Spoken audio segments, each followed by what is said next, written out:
if you've been fisting your waifu with a bionic arm all night. If you up, smash that like button. Welcome to Black and the Black Times Infinity. I'm your host, Cthulhu's Prodigy, coming to you live and direct from the Dro. Smoke me out, fam, with that dang shit. On my left, your boy Stitch. A shaved vagina is a busy vagina. Grass doesn't grow on a busy street. God damn. On my far right, engineers on the 1s and 2s, Chocolate about on the 3s and 4s, Kronos. Let the dankness consume you. Yes, last but not least, we got your boy Blue. If your girl says she's pregnant, tell her that you're a registered sex offender and you can't be around kids. God damn. Very bad way around our simple problem. Off with it. All right. Jesus Christ. So with that robotic arm, does it have like accessories to it? Of course there. You know what I mean? You can use it Is it ribbed for her pleasure or his pleasure, I guess? Yeah. I mean, you can do it for all kind of fisting. You know, so it's bionic. Automatic, systematic. Who we got as listeners over here? All right, listener of the week would be, all right, user 883-07371. And other than that, it would be Clayton Abrams. Nice. Thank you very much for watching, y'all. We really appreciate it. And first in the chat will be Wild All. What's going on? Good to see you again. What up, dog? And hello to Zazimo and King Arthur as well. Yes. Dude, that bot on there, number one on the list, I've seen some news of them. Really? Oh, yeah, they're all over the internet. They're God damn. fat slut. Old Ninja is in New York City. That's fucking right. Talking about the bot. Oh. Oh, yeah, Old Ninja. That's a whole ass bot. Old Ninja's in New York City. Liberty City. Liberty City, trying to meet up with Luke Cage. I heard he's out there taking souls. He had to do some collecting. There we go. So hopefully he has a good time over there. We'll still do an RIP. Does anybody know this first one on the list for an RIP? Nope. Is it like Koko from the anime? Yeah, I mean, from Disney? Y'all don't know who this is? Oh, I do It's that- know. I It's do that know now. dumb gorilla. Yeah, that's right. Hope we got mauled by a The bear. dumb gorilla that can do sign language? Can you do sign language? I ain't tried to learn. Wait, did it like master sign language, like Yes. American sign language? Yes. Yeah. That's pretty fucking intelligent. To Yeah. Yeah. This is at the San Francisco Zoo. Nah. Yeah. Or which one? Me. No, it Which was. zoo? I think it was San Francisco. Nah, Or I thought she it was born there? Chicago. God damn it. got his own weird- Do we have to fact check ourselves on this bullshit? I'm He died at a zoo. yeah. She died. She died at Yeah. a zoo. I'm pretty sure it's not San Francisco because I got No, that yeah, one. it's, wait. Never mind, it doesn't say. Her full name was Hanabiko Koko, was a female wrestler. What? Western lowland gorilla who was known for having learned a large number of hand signs from a modified version of American Sign Language. Good for her. And she was born at the San Francisco Zoo. There we go. Born there, okay. Yeah. All right. Born in captivity. There She we was born in 1971. Holy shit, this gorilla was older than me. Damn. She died at 46. Yeah, gorillas live pretty long. That is a long Actually, I life. never really actually thought about how long a gorilla lived. Yeah, it's one of the longer lifespans. She had an IQ of 70 to 95 on different IQ scales. That's pretty fucking intelligent. Yeah, no shit. I know people that aren't even that fucking smart. I know presidents. God damn. Yes, yes. All right. Wait, so she was born on 4th of July, which is kind of cool. Yeah. The next one. Ooh, this is going to be complicated. We could just... Yeah. Well, You want to skip it? No, we don't got to. If we're going to talk about this person, we're going to shit on him. I mean, Yeah. So- there are some things to I'm shit gonna on. shit on Yeah, there are some things to shit on. There are some things. Well, let's do it. Joseph Joe Jackson, father of Michael and all the other Jacksons and Janet. And Reba and I think Latoya. died at 89 in Las Vegas. You want to do some shitting? Yeah, he's a piece of shit. So he did horrible things to his kids, all kinds of abuse. This is all well documented. And, yeah, he died. Beat him to fame. So I don't got a lot of good things to say about him. I mean, I know that, you know, what happened with Jackson 5 and his kids and stuff, they became superstars, but the guy was a piece of garbage. So Yeah, you should never use your kids like that, even though what happened to them was, I guess, positive in the music world, but on a personal level, to them it was obviously pretty horrible because, I mean, look at Michael Jackson, what happened to him. I mean, he didn't grow up as a normal person, and a lot of them didn't end up being normal people or even get a chance at normal life because some asshole decided to thrust them into the limelight for his own personal gain. He did do that.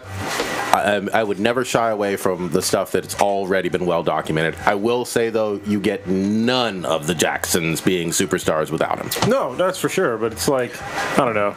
Well, he was also talented too because he was a musician himself. And a boxer. Yeah, and a boxer, and a beater.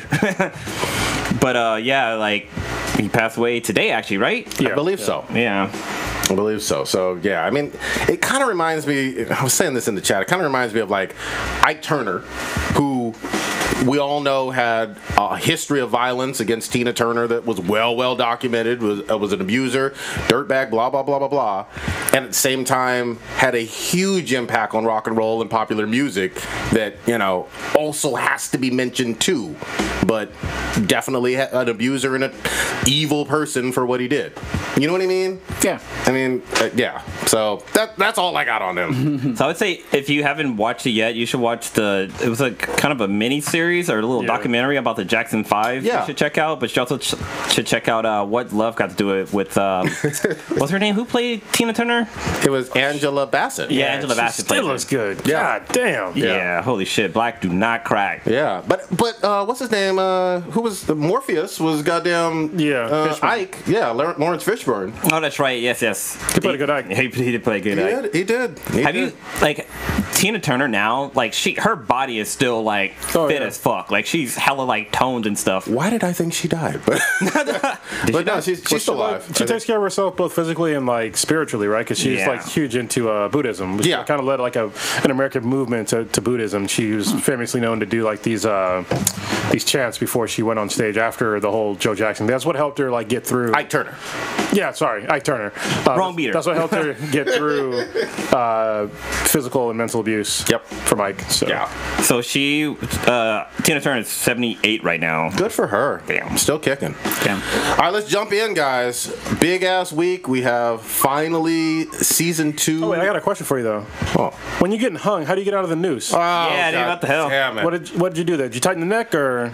Bama sucks all the way around. I was there last week for a funeral. Giant bugs, racism, really good soul food. That's one thing I forget when I leave California. I'm like, oh, that's right, you motherfuckers got bugs and shit. Yeah, like giant flying ass roaches. And shit. Like I see a spider, I'm like, fuck. But over there, it's like way more than just spiders. Yeah.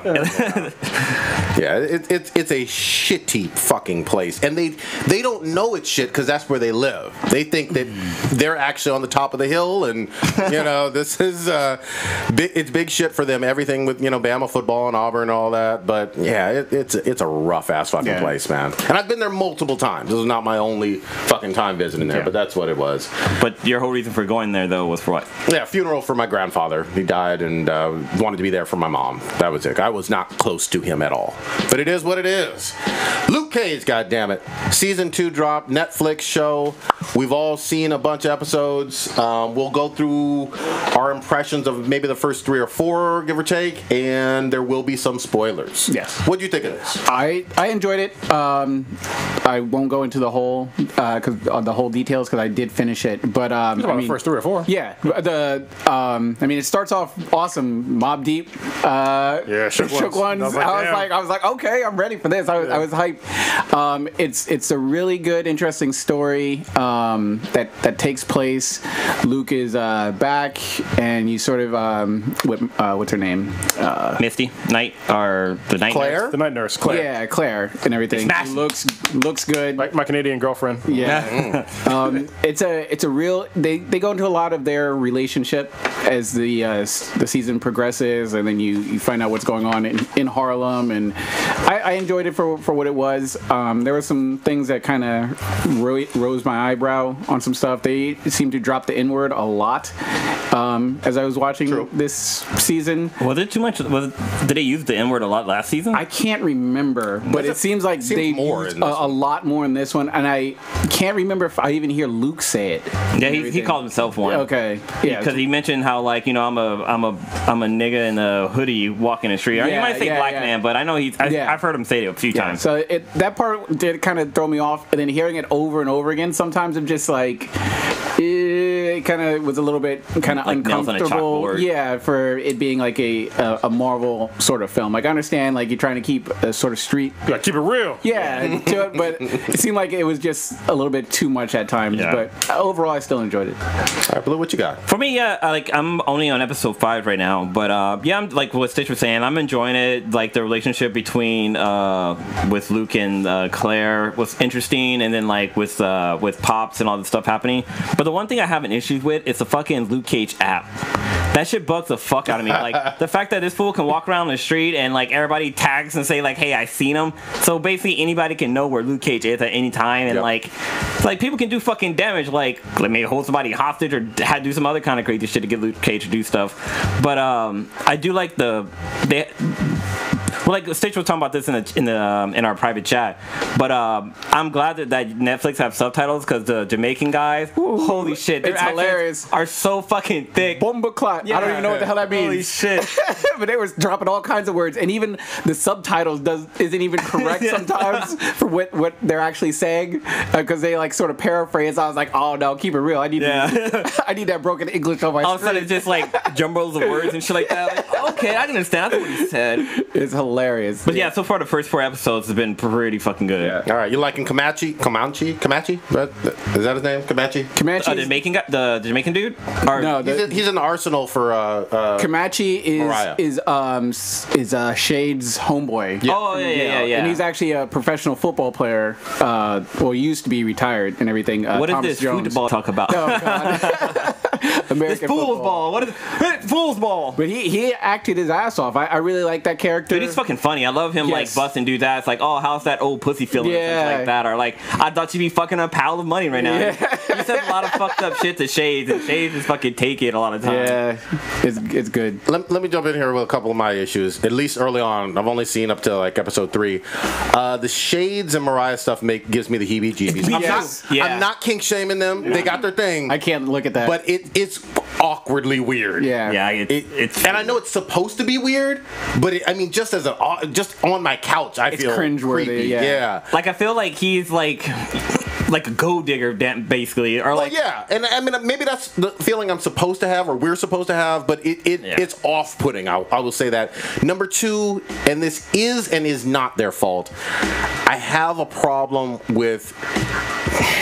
It's a Netflix show, I get it. It's still tied to the Marvel Universe. They're still making references to the incident in New York from Avengers 1. Mm-hmm. But we all know, we've seen Infinity War, what that did to the entire planet and the entire universe in terms of taking half of the population. Yeah. It seems like this is before that, but we don't know where we are in the timeline of the greater MCU. Well, I don't know yet, but that's not a big deal. But see, that irks the shit out of me. Oh, really? It really does, because we also have them praising Luke Cage and Harlem, and I get that, but depending on where they are in the MCU, you know about Wakanda, and I believe that Harlem would have a very intricate, very intimate relationship with Wakanda possibly too. That's a good point, but I mean, in the past though, they've made vague references to like what happened. Oh, the incident, or remember when the big guy, and it's just like, so I don't really care. Yeah. They kind of have like their own separate, MCU kind of thing. So, and I'm fine with that, because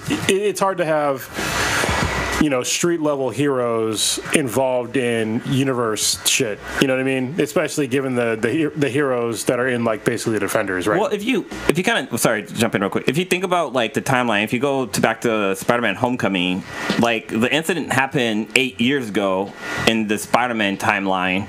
Is that right? Like the incident happened because that's when the record guys were trying to collect stuff. Yeah, and it fast forward 8 years in the future. So the incident happened around the time where Luke Cage got his powers.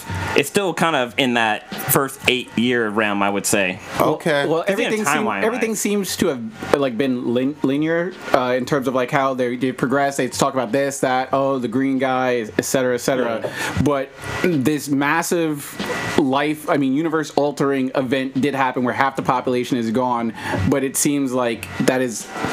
They can't talk about it, I guess, because it seemed like I don't expect them to address the problem. I'm not expecting them to go fight Thanos or anything like that. But still, half the people got turned into ash, and it's maybe not Harlow's talked about. No, I think that's probably before that. Then that's a good point. Like if half the planet went missing, that's a good point. And I'm just saying, if this is fucking story change, I can suspend my disbelief and believe that this is before that, obviously. Yeah. But make that clear, I guess. And even if it is before that, is this after or before Civil War? Is this after Sokovia? Has Wakanda happened? I don't know. I think they keep that vague, like, I guess, universe feel. vague on purpose, because I think they want to give the writers of these Netflix shows and these other Marvel shows kind of freedom to do whatever they want, except for obviously Agents of S.H.I.E.L.D., which is very closely tied to the MCU. Mm-hmm. But with these other shows, I think that they're giving these writers kind of more freedom by detaching them from the MCU. Sure. So, I mean, all this stuff in the MCU and like all these phases and stuff, like they would have had to basically write that stuff into every single one of these shows, which they haven't done in the past. So why would they do it kind of in the future? So, but you're right. They had a huge cosmic event that happened where half the universe, died potentially. So, and every single one of the Netflix shows, starting with Daredevil season 1, has made multiple references to the incident. They're fucking weak ass, and it's one incident. They don't make references to almost anything else. Yeah, I know. I mean? So that's why I said I'm fine with it, because as long as they tell the story that I want them to tell, I don't really give a shit. Like, I watch MCU movies for the MCU movie experience. I watch the Netflix shows for the Netflix show experience. I didn't get my thoughts on this fucking shit yet, so I'm gonna do it now. I like the first episodes that I saw. I think I'm on episode 4 now. I'm really liking it. However, I don't like what they're doing with Luke Cage, but I kind of get it. They're kind of making him kind of like an asshole, and I kind of understand because he's going through like some emotional trauma got brought up with him and his and his dad and stuff. Yeah, his dad, yeah. That's I get asshole. that, but yeah, he doesn't need to take that out on his on Claire. That's kind of like some weak ass beta male bullshit. You know what I mean? That people take out shit on their spouses and girlfriends or whatever. So I would have liked to see him be more level headed and take a step back instead of kind of being like a dick to her. But at the same time, I mean, I get it. They want to make him have flaws, but at the same time, these are like they're kind of tropes. You know what I mean? Of like abusive black man. Oh, well, maybe I haven't gotten to that. Are we talking just verbal or? Well, it's verbal. Then he fucking punched a hole in the wall. Oh, okay. Yeah. And that's all like really bad. Well, he didn't stuff. like just one punch the wall. He like over punching the wall. Okay, but not her. No, not her. Okay. No, not her. Wow. But he does take some shit out on somebody else. Cockroach. Wow. Yeah, and that was a problem too. Yeah, it's just like I would expect him to be more level-headed. I wouldn't think that his dad coming around would have such a drastic change in his personality, given that he didn't really give a shit about his dad before. Right. You know what I mean? Like, I've had people that cause trauma in my life, but they don't fucking affect me. If I saw him today, it doesn't matter to me. Yeah. I don't give a fuck. Especially when you're on top of the world. You're fucking Luke Cage. Yeah, and he's super famous now, especially in the Harlem. But then again, like, he also mentioned how like his dad is the reason for a lot of this shit happening in Harlem, or at least with Copperhead, because he never told him that he had another son, and all that shit kind of fell off because of that, because Copperhead's mom was treated real badly, and he was treated like the fucking like evil kid or some shit like that, and he kind of became who he was because of the dad. That's some weak male shit though. I mean, honestly. But this is like Luke Cage's take on it. Yeah, I know. But there's things about being a man where you let shit go. Like, you take responsibility of your life. And in the first season, I thought that he was more of like a man. That's somebody that, understands what they did and their consequences to their actions, and things that are outside of their control, things that are inside of their control. Sure. And for him to kind of flip out over some shit that his dad did, you know what I mean? Like, just control shit that you can control. I think he should have kind of acted more like a more mature adult about it. There's a definite character arc that takes place with Luke Cage throughout this season. It'll be interesting to hear your thoughts on it once you guys finish it. For sure, it's going to change. Yeah. It's real interesting where he ends up at the end of the show. Just to piggyback, he seems well established and kind of seasoned. He doesn't seem like someone who's in his 20s anymore. No. He seems like someone who's deep into his 30s almost, or early 30s or something like that. Well, that's why I have the big problem about his whole thing. It's like, if you're in your 30s, you should have your shit together. You know what I mean? You should be able to communicate your feelings, and he's just not doing it. Well, he's also a former sheriff too, right? Yeah, but he's this shit that he. That's what I'm saying. He's already been through some stuff. You already have some emotional stability. Yeah. Most of the time, not every single time, but most of the time, if you've had that high stressful profession for years and years, and even despite some of the stuff you've been through, you've come out on the other side.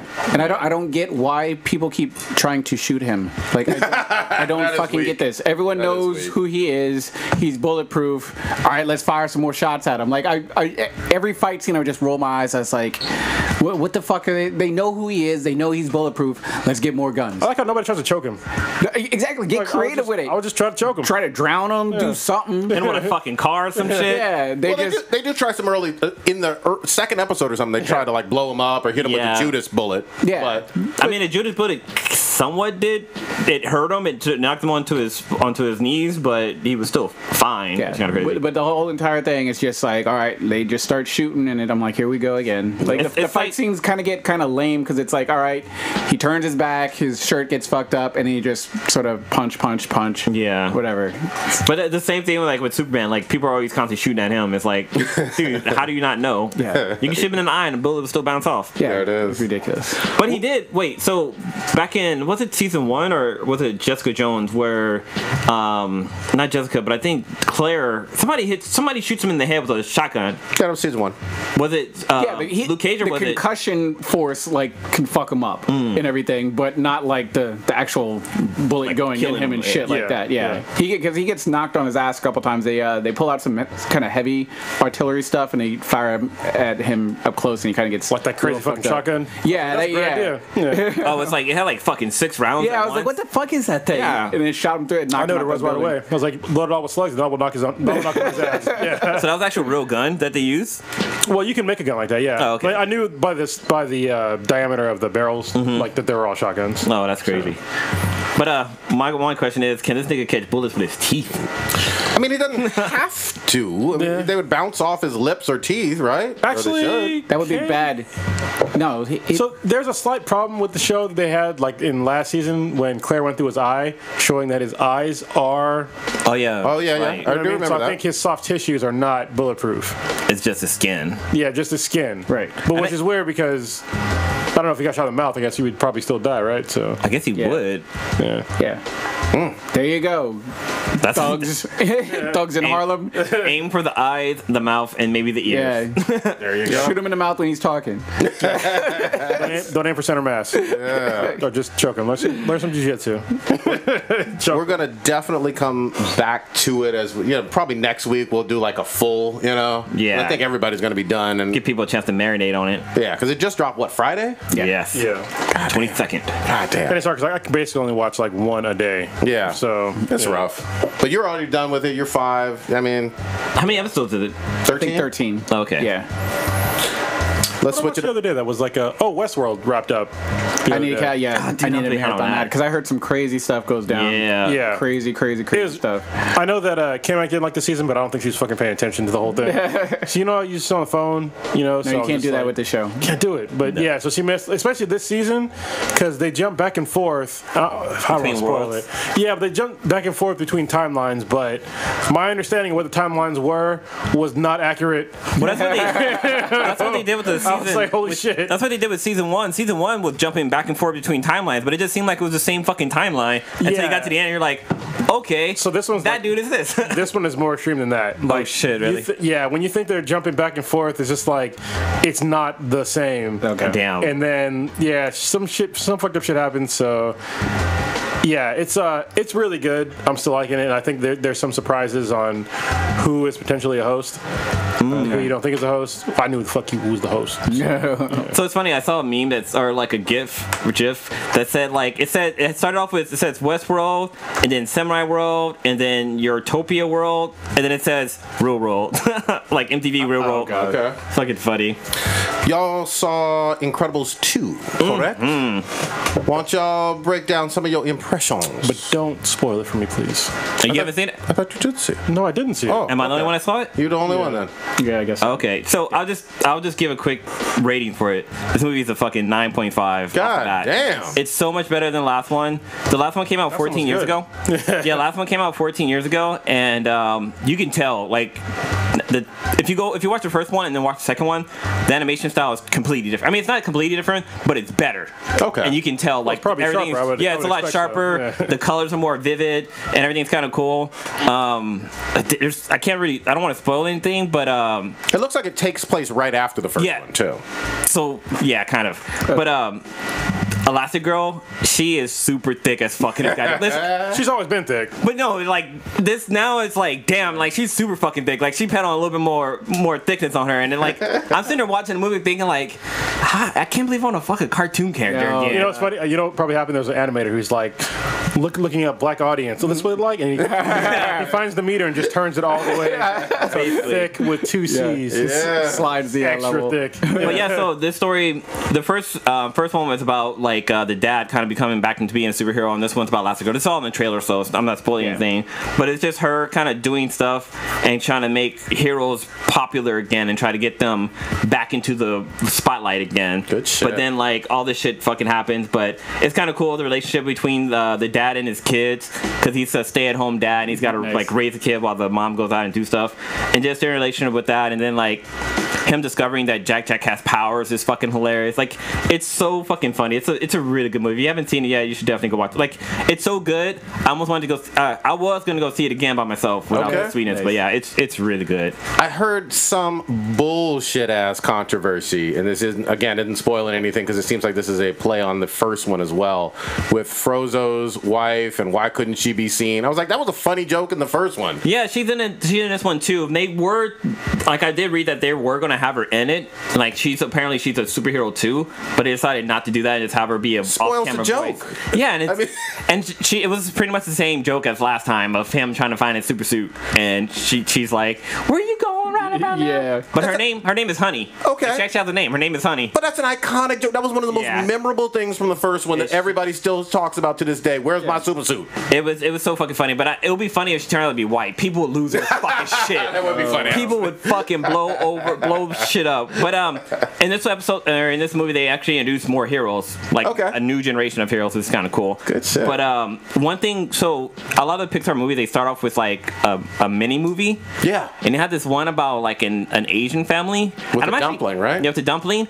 And I'm actually surprised that like there's no controversy behind it, because like the way they drew Asian people, like their eyes were closed the whole time. And I was thinking like, oh man, people are gonna get so fucking PC about this shit. But yeah, I actually haven't heard anything about it. It's kind of impressive. I heard a lot of people love that, that animated short. It was really like the sweetest one I saw, Koko, and she didn't cry at that, but she cried at the dumpling thing. Damn. I was like, what the hell? Like, why are you crying to this? I thought it was kind of cute and funny. She probably knows about the whole Mexican lore, so she was like, that's nothing new to me. That's probably why, yeah. She thought, my abuelita is somewhere up in heaven now, too, so there you go. Put them on the ofrenda. But yeah, definitely check out Incredibles 2. If you can't see it once, go see it again. God damn, 9.5. That's a solid-ass review, man. It made a lot of money, too. It, how much? It was like... Killed dinosaurs. 180 or something? Yeah, something like that. Something like that. One cool thing about it when it first starts, this is a little spoiler, but like they have the actors come on and they say like, oh yeah, it's been 14 years, we're sorry, but you know, we want to make shit right for you. We didn't want to just make another movie, so... Like Cars. That bullshit. I like the Cars movie. Well, you like number 3? You didn't like number 3? I didn't like 2. Okay. They kind of like 3. It was alright, actually, now I'm thinking about it. I didn't like them sequels. The first one was dope. Yeah. Dora was good. Dora 2. Or Finding Dory. For the Finding Nemo. But yeah. Good. So, since we're on like animated shit, I want to talk about Coco real quick. Coco. Oh yeah, because I finally watched it. I know I'm all fucking late. I tried to watch this goddamn movie 3 fucking times, and every time something came up, so I couldn't finish it. And I finally watched that movie. It was fucking amazing. Nice. If you haven't watched it yet, go watch it. I know sometimes Disney gets this like, was it Disney or Pixar? Both. Disney, Pixar. Both of them? Okay. It's by Pixar, but Disney owns Pixar. Okay. They kind of get shit sometimes about like what content they put out, because they, especially nowadays, people are like, oh, it's cultural appropriation, you know, like blah blah blah blah blah. But I'm like, look, they're showing me legit cultural stuff about like their lore of like that culture, and so like the same thing would like happen with Moana. Like I didn't know like a lot about, you know, Hawaiian lore or just like Polynesian lore or something like that, you know. So I was really happy to see. Like I knew some stuff because I'm from fucking California, so I knew some of the lore, right? But it was really cool to see like their take on it, and to see like their like the shrines they have for the dead and stuff like that. Ofrendas. Yeah, and like I think it was like K-Mac, or I think it was K-Mac was asking me like, what does ofrenda mean? I was like, I'm pretty sure it means fucking shrine, because that's basically a shrine. Yeah. So don't know. I know it made a lot of people like cry. It made me kind of emotional. I didn't fucking cry though, but I was just like, I was balling. Yeah, me too, man. It just really hammered home because to me, I don't believe in an afterlife, and so I think for me it hit home because it's like, look, you really want to make an impression on the people that are living today. Yep. You know what I mean? Because you don't want to be forgotten. Because that's your immortality is for you to be remembered. Yeah. And I think they kind of put that in kind of like a religious, not even like religious sense, but like kind of like in the lore sense. Yeah. You know what I mean? It's like a real thing, afterlife. If you got forgotten, you basically die forever. Yes. And I thought that was a really cool message to say. And I think some people probably didn't understand that whole message, but it's like, hey, if you leave enough positive fucking messages to people around you and your children, you will never be forgotten. And Yeah. I think that was the message of that movie. You kind of live on. Yeah, and that was really cool because like nobody really talks about that. Yeah. You know what I mean? So that movie was dope. Fuck Ernesto de la Cruz. Fuck him. He was an asshole. Fucking murderer. Goddamn killer. Have you seen this yet, Stitch? No. You're sitting there silent and shit. I have not seen it, no. It's on Netflix, goddammit. I've been watching Luke Cage. It won Golden Eggplant Award for best. 2017 best animated. Yeah, best animated, I believe. Movie, something like that. Yeah. One of them awards. We don't even know her name. Our own goddamn award. It won an eggplant. How about that? Yeah, well worthy. Unlike Brie Larson. Brie Larson. Y'all want to jump on Permit Patty? Oh, God. Oh, This shit blew up over the fucking week. Yeah. Go ahead and set it up, man. Permit Patty. Well, supposedly, I guess this took place in San Francisco. yes. Why is it always the Bay Area? Well, it keeps happening here, but We're like a melty pie. You still get these fuckers out here. we find them though. You can't be doing your crazy ass racist shit here, or we will expose you. So I'm glad about that. Jogger Joe got caught. Then and then Barbecue Betty. Now this lady.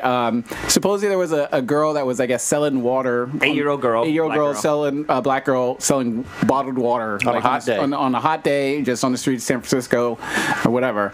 And this lady just did not like her doing that.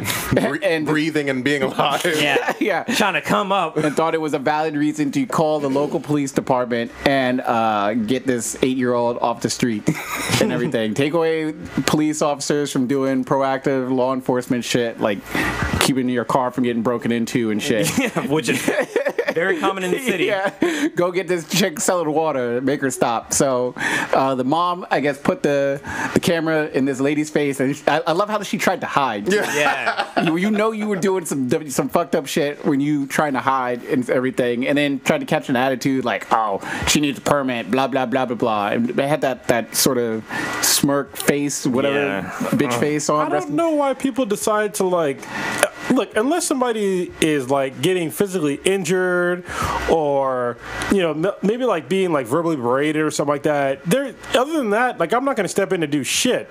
You know what I mean? It's like you're selling bottles of water. Fine, I'm not a fucking permit person. Yeah. You know what I mean? I don't even think a cop would even give a shit. No, it's like they don't. I like, get aggravated when people call about the corner boys selling fruit. Yeah, I like those people. Cops are not customer service. Let's just say that again and again. It's not, Real life customer service and shit. And mind your own goddamn business. Yeah. Like think of some kid selling lemonade on the corner. Because that's basically would not have, exactly. Basically the equivalent of. Yeah. You know what I mean? A hot day, someone selling water.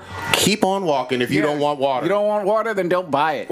I imagine she also made a comment like, "Oh, on the side of the bottle it says do not sell individually" or some shit like that. Jesus Christ, Fucking man. ridiculous. Stop snitching. Yeah, so they found out this lady. Found out her name. I love how the internet does this. And it took about 20. The Twitter sleuths were on it and everything. They got her name. Found out she owns a weed business, selling CEO weed. of a company. She sells weed to dogs. Yeah. Pets, Which is another fucking confusing thing in itself. Dogs have cancer.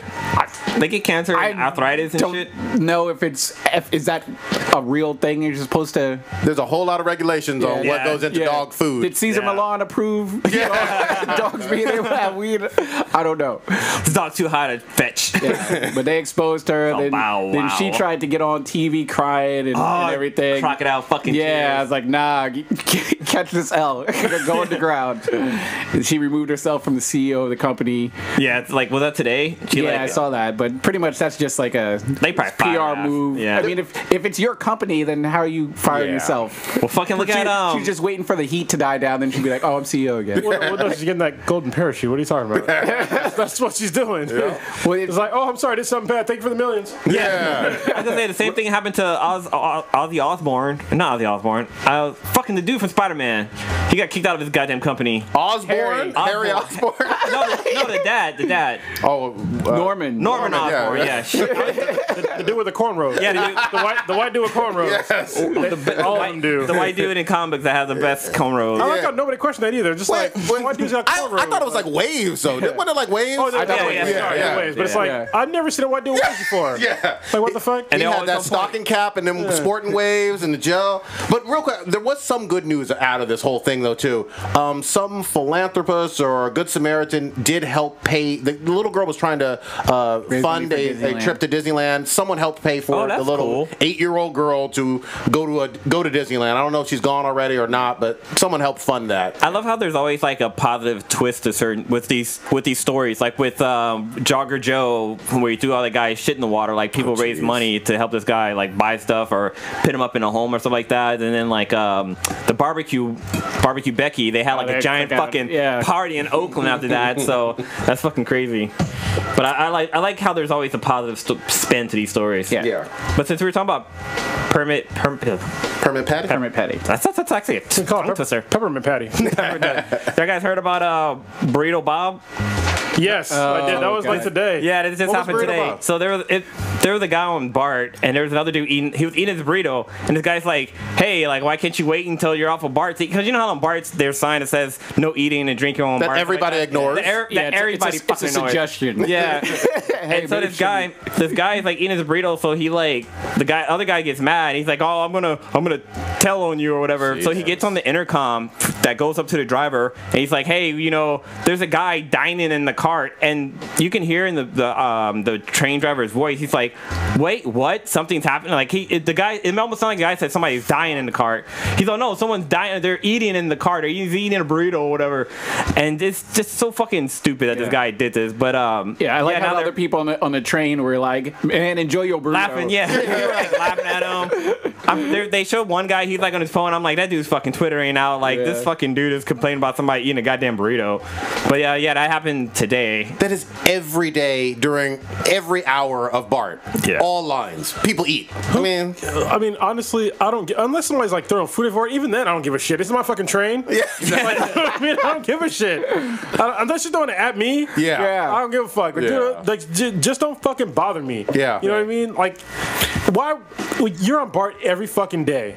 Or that guy probably takes Bart every fucking day. Sure. You have seen the crazy ass fucking people that are on Bart. You just shit on Bart. And you literally pray, even if you're a fucking atheist, that they don't fucking talk to you. Yep. You know what I mean? That's all. Just don't fucking bother me. Yep. Don't fucking bother me. So for you to go out of your fucking way to bother somebody else on Bart, you're that fucking guy now. Yeah. You're that fucking crazy guy that bothers people. Yep. Like what the fuck? Like you know what you do on Bart? You get on Bart, sit down, you shut the fuck up. You don't talk to nobody else. Get to where the fuck you got to go. Get on the fucking train and take your ass fucking home. Yep. Yeah. Someone's gonna do this same bullshit on like the street dancers that come into the cart and like play their music loud and do the backflips and shit. That's fucking annoying. It is annoying, but I don't care. I put in my fucking headphones and keep it moving. Or if I want to get in another car, I do. Someone's gonna call them. I swear to God, it's gonna happen in less than a month. Well, I know that the cops been called on the solicitors that like. There's always that lady that walks around with the kid, like asking for money. Yep. Like that's don't give her money if you don't want to. Yeah, and I heard that's like a giant fucking scam or whatever. Of course it is. But if you want to have fun, if you're still on Facebook, there's a Facebook group called Bart Idiot Halls of Fame. You can see some crazy shit that happened on Bart. There's at least like 20 pictures that are posted like every fucking day, and it's so goddamn funny. So definitely check out that Facebook page or group. All right, let's switch it up a little bit. Kevin Feige. Mm-hmm. He has been very vocal out in the public, talking about everything MCU. He is the mastermind head of the multi-billion-dollar franchise of the MCU. Goddammit! And he says for the next phase, we are going to see, I'm paraphrasing, more female heroes than men, and openly gay characters in the MCU coming out soon. Now, the deal with Fox is not quite past the end zone just yet, but they're inches away. But what do y'all think about this? I'll have a reaction when it happens. I mean, I'm curious, I guess, maybe what characters he's talking about. Sure. What storylines he's plans on, I guess, telling. So I'll sort of wait for that. I almost kind of take it for just lip service right now, in terms of people saying, "Oh, we need this, we need that," and him just saying, "Oh no, phase 2, we're gonna address this and that." So it's like phase 5 or something. I'll take it with a grain of salt for right now and everything till we actually start hearing what movies and what characters he plans on introducing and telling. Then that's when I might have some sort of uproar reaction to it if he starts trying to manipulate certain characters and be like, okay, because he mentioned he wanted to have some more like LGBT characters. So it's a good thumbs up for that effort and stuff. I mean, everyone wants to feel included when they're watching or see someone that represents themselves in a certain way on a big screen. However, don't completely pander and cater to it, and dilute the product that you're putting on the screen. Or take like characters that are known for not being gay or whatever and making them gay. That's where I see a problem. They did that with Mr. Terrific, if we're honest. Yeah, he does a really good job though, and I don't think that the actor is gay either. We had him on Echo Calvin on a podcast, but there are some gay superheroes out there. Like I know Iceman is gay in the Marvel universe.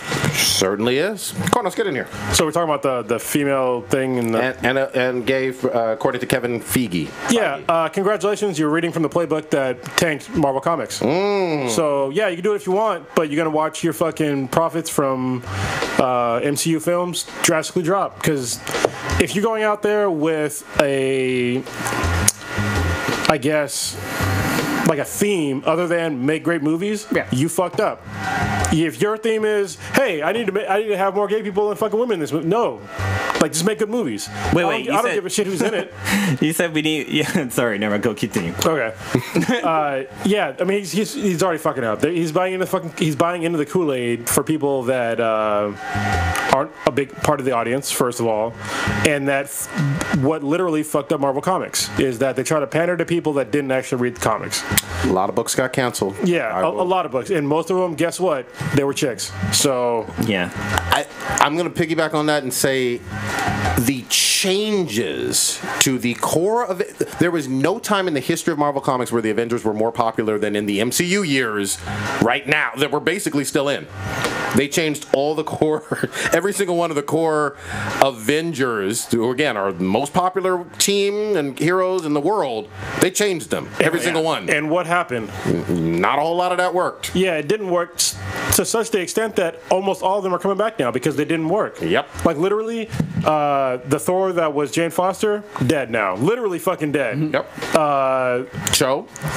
Yeah, he's still Hulk, but they brought back Bruce Banner. Yep. Who else was there? Falcon as Cap. Yep, Wolverine's coming back. Yep. Captain America's back. Tony was replaced earlier. Tony's back now. Like, Tony's definitely back. Pretty much every character that they decided to change, they had to bring back the old character. I think they even brought back Hawkeye too, right? Yeah, they did. And it's just like, because it didn't work. Yeah. Like, I don't understand why they're using a bad playbook. It's like you're playing the fucking Super Bowl and you keep doing the run play. You know what I mean? It's like, what the fuck, man? Like, we know what's coming, and it's all bad. Yeah. I will say this. If the Fox deal goes through, I've said this again and again, I think the X-Men as a larger group have some of the best female characters in all of Marvel. And when you add Invisible Woman from Fantastic Four, you got something special too. And you even have the gay character like Iceman and a few other Negasonic Teenage Warhead or whatever that we've seen in Deadpool. That's cool. You can do all of that, but you have to make sure that these are excellent movies. And I don't think if you exclude the Fox stuff, I don't think there's a lot of there. Like, only person I could think of they could do that they haven't even touched on is maybe doing She-Hulk, but they can't do like there's gonna be so much fucking controversy if they do that. Her up. But I mean, if they make it like if they bring her into the movie franchise, but people are gonna be fucking pissed about that. Well, let me just say this unequivocally: She-Hulk does not have stands. There's no She-Hulk stands out there. Maybe 3. There aren't a whole lot of She-Hulk fans. Yeah. There really aren't. She's big. She's muscular. I like her when she's doing fun stuff. When she's doing Hulk shit, yeah. Yeah, when she's doing Hulk shit. When she's doing fucking lawyer shit. Yeah. Some of that bullshit. She ain't fucking Daredevil. Yeah, but she has no fan base. And even Daredevil, I don't give a shit about his fucking whole lawyer thing. I want to get out there and kick ass, blind. Do the ninja shit. You know what I mean? I don't want to see you writing papers and shit. Yeah. I'm glad that they're bringing Wasp in, via Ant-Man or whatever, because she was an original Avenger, and she probably should have always been with the team one way or another. But it's just, I don't want a Black Widow movie. Not at this point. You know what I mean? But you're gonna force that upon. Wait, so talking about her, like if you kind of rewind the tape, Agents of S.H.I.E.L.D. had Agent Carter that was on for a while, and that was kind of a standalone TV show. I mean, it was decent, but it didn't survive. Like it only made it like 2 seasons and then it got canceled. Well, it's because they're missing the point. They need to make a good movie. That's all you got to do. If you make a good movie and don't concentrate on what demographics it'll hit, then you'll do good. Yep. You know what I mean? And don't push like, oh, this is a gay character. Yeah, exactly. Yeah. Just be natural about it. Like, I work with gay people all the time, and they don't go out like, hey, I'm gay. Like, just regular ass fucking people. And I'm just going to also add this too. I'm not shitting on Marvel at all, but I don't know. I don't see them as having a Wonder Woman. I just don't. I don't think Captain Marvel is Wonder Woman. I don't think so. I know they're going to try, but I don't see any, even though I like a whole bunch of the X-Men ladies, I don't think any of them are Wonder Woman. Only person from X-Men I can see having their own. Well, actually, she is getting her own standalone movie, right? Isn't Phoenix getting isn't that a standalone movie? Maybe. But yeah, I mean, Jean Grey is popular, but if you said Wolverine or Cyclops or Jean Grey, they're gonna pick not Jean Grey, like 99% of the time. So every time, every goddamn time. So, but I mean, there's room there though. I mean, because to be honest with you, I think Jean Grey has been, in the comics, has been sort of underutilized because she's such a powerful character, but she doesn't get the respect that she probably deserves. Yeah, agreed. Yeah, same with Storm to a certain extent. But at the same time, it's like, look, that's just the way things are. You know? Well, I don't want to say that. You could do some great writing. You could do great writing, and you could make her a great character standalone. You could make even Kitty Pryde, possibly something more. Yeah, let me kind of go back to what I just said. It's not that that's just the way it is. It's just that the other characters are written better. Mm-hmm. Yeah. So, and they have a deeper backstory. Like, tell me if anybody can tell me what Jean Grey's childhood was like, let me know. Yeah, nobody fucking knows. I didn't even know what was in the movie. Yeah. Yeah. I know Storm's backstory. Yeah. But that's from the animated series from the 80s. And we know Logan's backstory. Sure. We know some of Cyclops' backstory. Sure. You know what I mean? But Jean Grey, I don't think has a decent backstory that will carry her in a movie. But they could definitely fix that in a movie. Sure. You know what I mean? Yeah. That'd be good. Sure. I'll say this. After Deadpool 2, I would like to see more Domino. I really would. I'd never had any interest in Domino before Zazie Beetz was portraying her. She seemed interesting enough for me to want to know more in some type of film adaptation. I don't know if that's a solo or buddy movie. I don't know. But I want to see more. But Negasonic Teenage Warhead? Probably not. Yeah. She seems ain't shit. She's more of a psych character. Ain't shit as fuck. You know what I mean? But Yukio, oh god. I didn't see her in a special kind of video. Yeah, I mean, I wish she had a little bit more going on. Same with Jubilee. It didn't have shit going on in the X-Men movies either. Psylocke with sexy ass, what's her face? Olivia Munn. Yeah, she didn't have shit going on in that last one.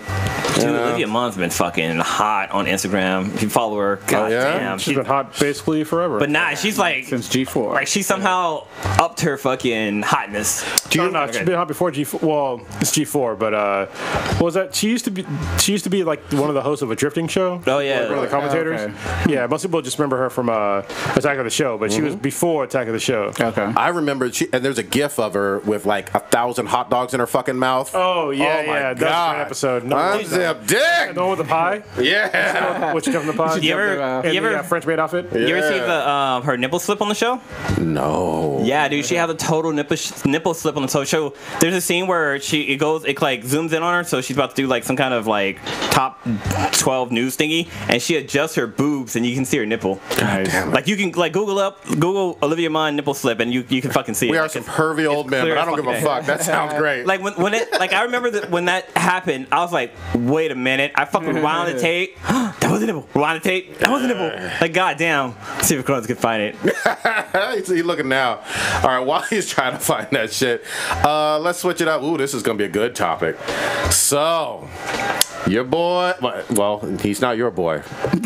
Chris Hardwick. You want to set this one up? This is your boy. Shit.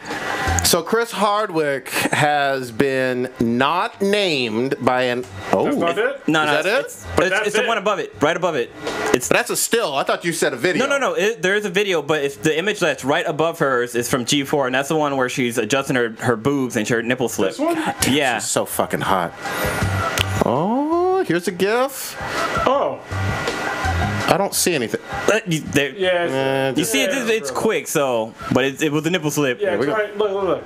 Right. Just a little. Super slow mo. Right there. Super slow. Yeah, just barely. Back and to the right. That one. Yeah. That's enough for me, you know? Hey, this was like about 20 years ago or something like that. Yeah. That's all. I could just use like a cold breeze of wind would get me off. Where that young age. All right. Hardwick has been in the ringer lately. Speaking of Chris G4. Hardwick. Here we go. Yeah, Chris Hardwick. I should fucking chip out my popcorn. So his. Can you hear Stitch is putting on his armor? He's pulling out a sword. White Knight. I think it's a claymore. His ex-girlfriend, Chloe something Discareditor, or whatever the fuck her name is. Chloe D. Dykstra, yeah. She did not name him, but obviously alluded to, hinted at him being a abusive boyfriend verbally, very controlling, and alluded to sexual assault as well, in her words. He has been basically canceled from all things Hollywood ever since. You looking at me crazy like I'm saying something wrong? I think he's been put on sort of timeout. I wouldn't say canceled. He hasn't been fired. Okay, to my knowledge, right? temporarily put on timeout. Okay. Fair enough, right? Jumping on the words. Look at you. You ready to go? Try to control the narrative. You ready to go? Hollywood has given him a timeout based on the hinted at allegations from his ex. I saw it. We still looking at nipples. God damn it. I told you. Yeah.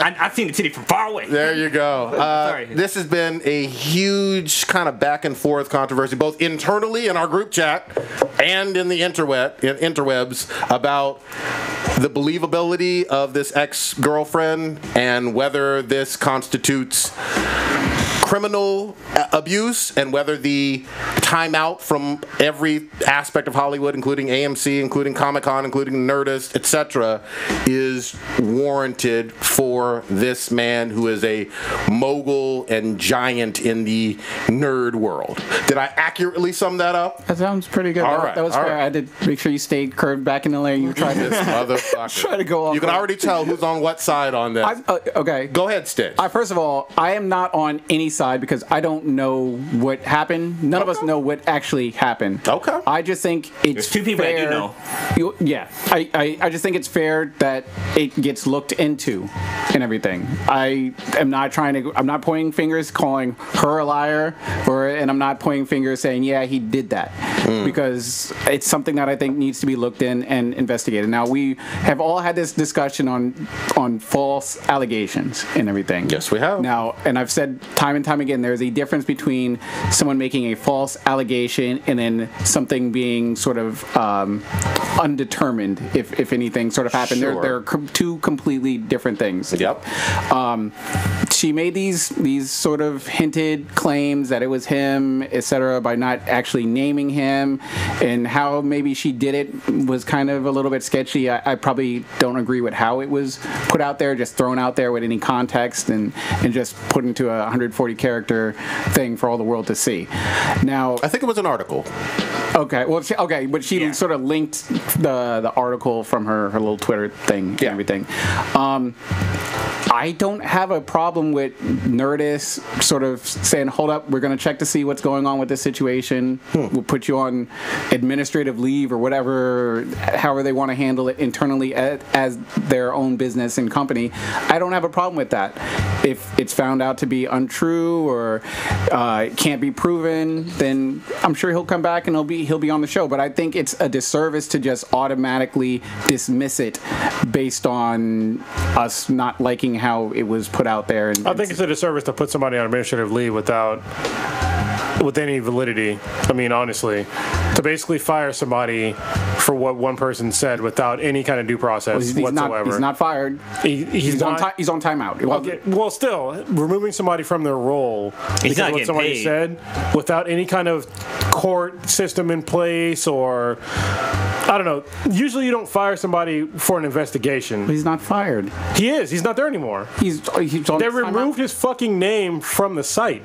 Well, okay, if you remove your name from the site is different than actually you're not getting checks. I don't know what his checks, I don't know if he was getting checks to begin with or what his role is. Hold on. I know if we'll take this podcast as an example. Sure. If something happened with me and you took Kronos out of the fucking podcast just for an investigation, I'll be fucking very angry. We wouldn't know how to fucking fire up the computer. No, you also got to think of with what's going on with AMC because he's not like The Talking Dead is kind of on hiatus for now. Like all of the talking shows that he hosted are all on hiatus, and a bunch of his other shows are on hiatus too, and that means that he's not getting paid. He's not working. I don't know if none of us know what his contract says. Yeah. So I don't know if he's getting paid per appearance, but I'm sure he's got some sort of contract. The way I'm sort of analyzing this is like if it was a sexual harassment complaint at work. If another female, just follow me down this road for a second. I'm trying to. If someone makes a claim saying, I passed by Prodigy's work spot and he said something a little bit vulgar to me and blah blah blah. It might have been a lot vulgar. I tried. I'm talking about it. Baby girl, your ass looks like a thick bowl of oatmeal. I had to choose quickly. I was like, Kronos works at home, so you can't really sexually harass anybody. Yeah, you can. But you're on the far end of the sexual harassment thing. That's not how it works, though, man.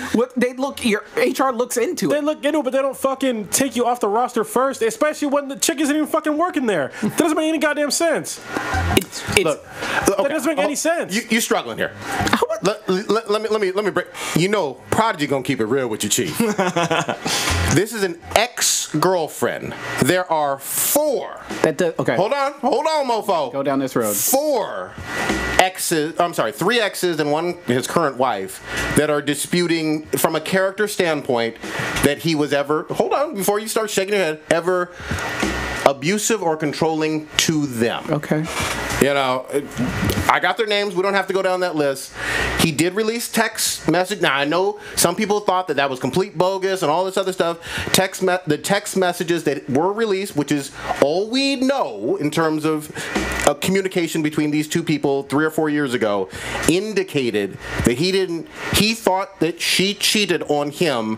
He ended the relationship, and she wanted to continue speaking with him and or get back with him, and he didn't want anything to do with her at that time, at least from those texts. At some point in time, we don't know the timeline of the events that this happened, the cheating or whatever the fuck that is. That still doesn't play or... There were some timelines because up to 7 months later, she was still trying to get back with him. Okay, but that doesn't mean... So people that get abused always try to get back. A lot of times... No, they don't. No. Is Ray Rice married to Janae Rice? That's one person. Great, congratulations. It happens all the time. It doesn't happen. That's not very frequent. But hold on, wait. Before Luke Cage, you got cockroaches, girl. Before we go down the abuse thing, because that's another thing that has to be unpacked very carefully here. We are not talking about physical abuse with him, Ray Rice, beating her, because that's not even alleged.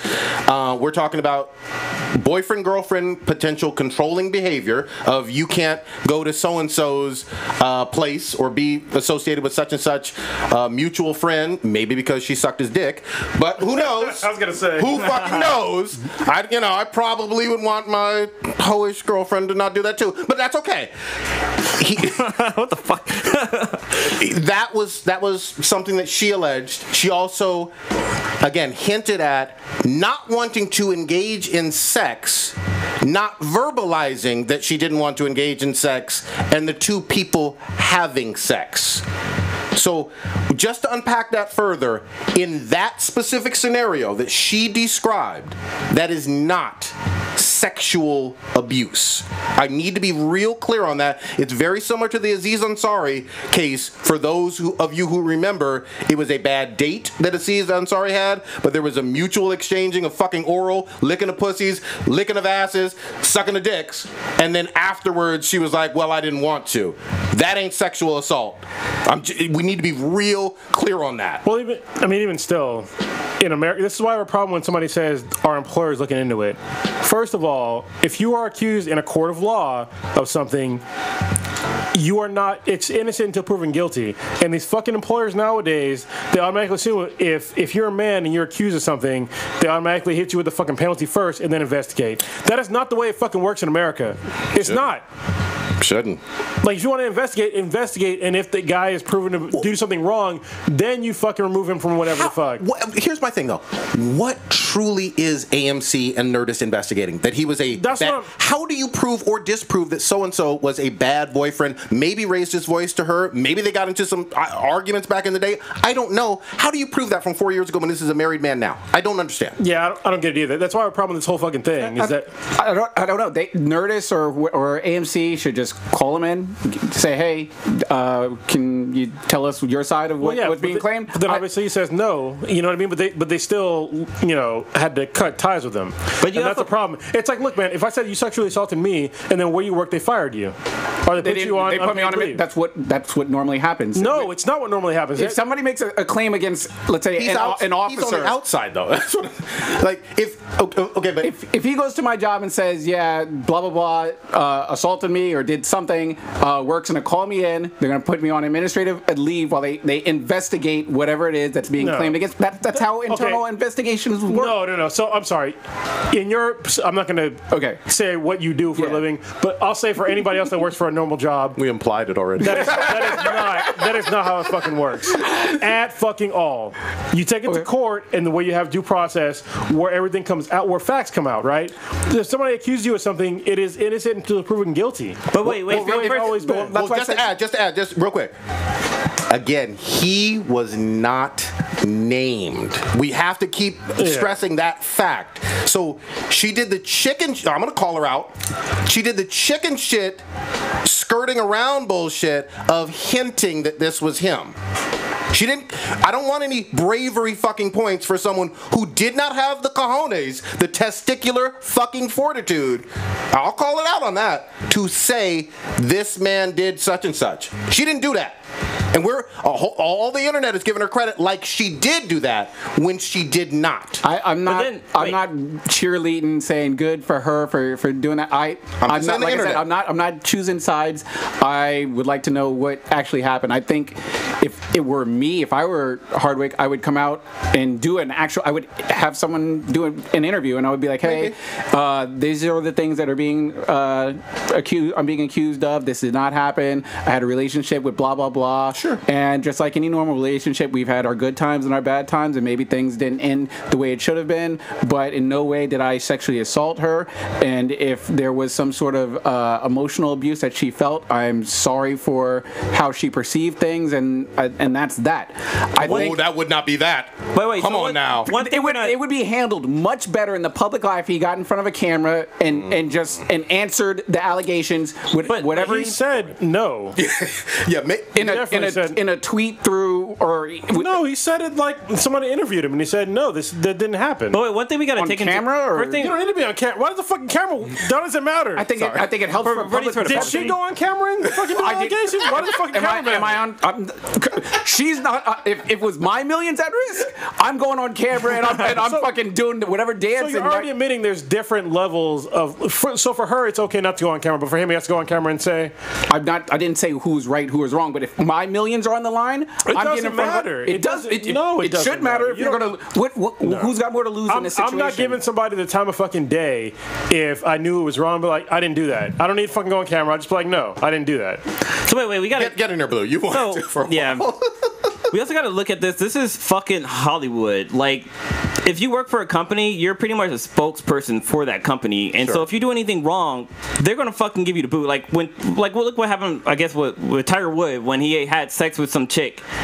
But fucking Nike's abandoned that. They dropped his endorsement deals and shit like that. Same thing with, not Michael Jordan. But, what's Michael Jordan? Fuck, I don't know. It's all sports shit. But, I was about to say you in sports, man. But no. Like, in Hollywood, things work differently. Like, you're basically a fucking model for this company. And, like, if you bring a bad brand to a company, they're going to let you go. You're not an employee of that company. You're a fucking, a billboard for them, basically. I'm totally there with you, Blue. I really am. Yeah, However, he had a real long statement about denying the. Put that out there. It should come from his own mouth. It did. They're quoting him. So is he saying, or it was just written? So what does a quote mean? Did he write it down? Did he write it? They're quoting him. Yeah, it's his in words. an interview. In an interview. It does. They're quoting him. Yeah, they're his words. I can't say quote if it's somebody else. What the fuck, man? What is the quote coming from? Did he is it a verbal interview or is it a release statement? It's verbal. It said Chris Hardwick in a statement Friday night. Yeah, it's a fucking. Are we semantics, bro? A fucking quote is from somebody's mouth. Explain that. Explain what he said. It said Chris Hardwick. It's from him. That's a quote. That's a quote. That's literally what a fucking quote means. Okay. That's why I'm asking. Okay, here's the thing. Here's the deal. This is a heated thing between folks. If he did, I want to be real clear on this, if he did sexually abuse or punch or anything physical against her will, cancel him. I'm all there for it. If we're talking about he say, she say, non-criminal, maybe he was or wasn't a good boyfriend. Maybe he raised his voice. Maybe they had a toxic relationship that ended 3 or 4 years ago. Everybody needs to mind their fucking business and move on. Let's find out. That's why I'm not jumping on his side. I'm not jumping on her side. But I will say that whatever these ex-girlfriends have to say, they don't mean shit. Like, just because he was nice to you in a relationship. Current wife too. That doesn't mean that. So, just because you're in a normal relationship now that's non-abusive or anything, that eliminates any possibility of it ever happening. Not saying in the past. It doesn't. Nobody is ever saying that it eliminates the possibility. However, there are a lot of abusers, and we do know this. I'm not a psychologist, but a lot of abusers have a history of abuse in multiple relationships. I'm trying to think of reformed scumbags. I know one. Chris Brown. Yeah. What? No. Chris Brown has. Look at his rap sheet. Even since Rihanna, it's a lot of other problems, but it's a lot of really fucked up shit. He's done time. Mike Tyson might be a reformed scumbag. She had it coming though. Tyson did a lot of shit too. He's not a reformed scumbag. He even talks about it. Mm-hmm. He's not a reformed scumbag. He's pretty honest. In terms of public perception. Yeah, I mean, he even says he's a fucking. I'm pretty. He said that he's done some fucking. He's got a cartoon.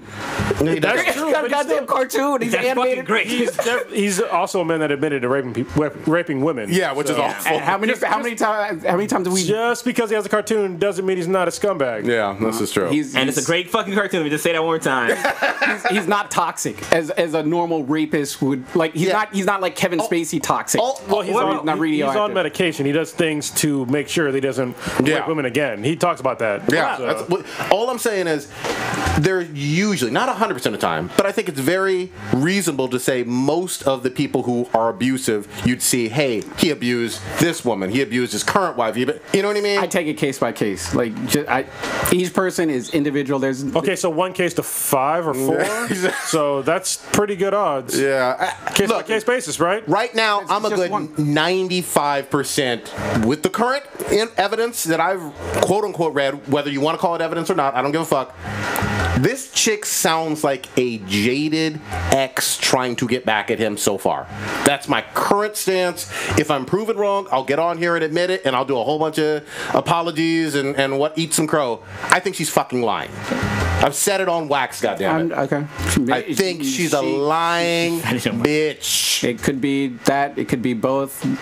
No one knows except I don't him think, and and her. I also don't think you will get to the bottom of it. And I think he's going to pay the price for false allegations that you cannot prove or disprove. I think that's what's going to happen. I think he'll be back on TV for the next season of Walking Dead. I don't know. Once all this sort of clears out and we see that there was either, if we'll go down the path to say if nothing was discovered, I think everything will go back to normal. Have you seen what a flaming shitball online Twitter and blogs and forums are? This guy's super famous. He's not like just kind of famous. I know. I don't think you can go back, man.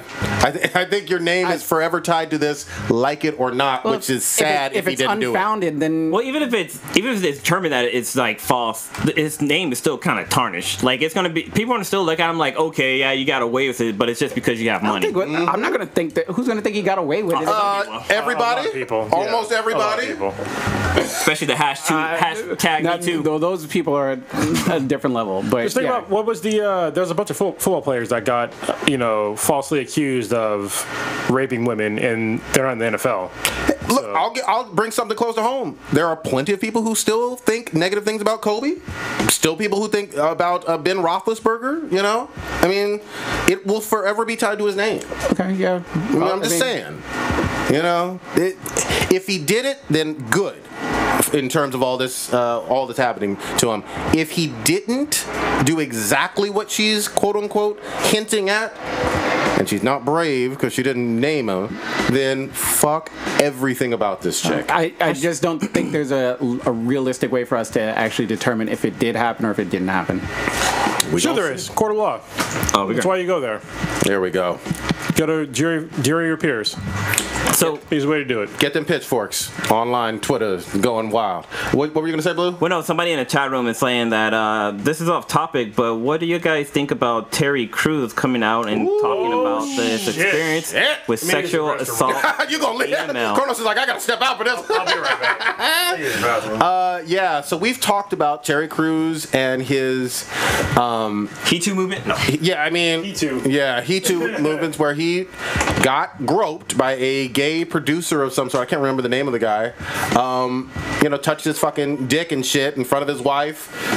Terry Crews did not knock that motherfucker out, and could have easily. And he has told his story multiple times.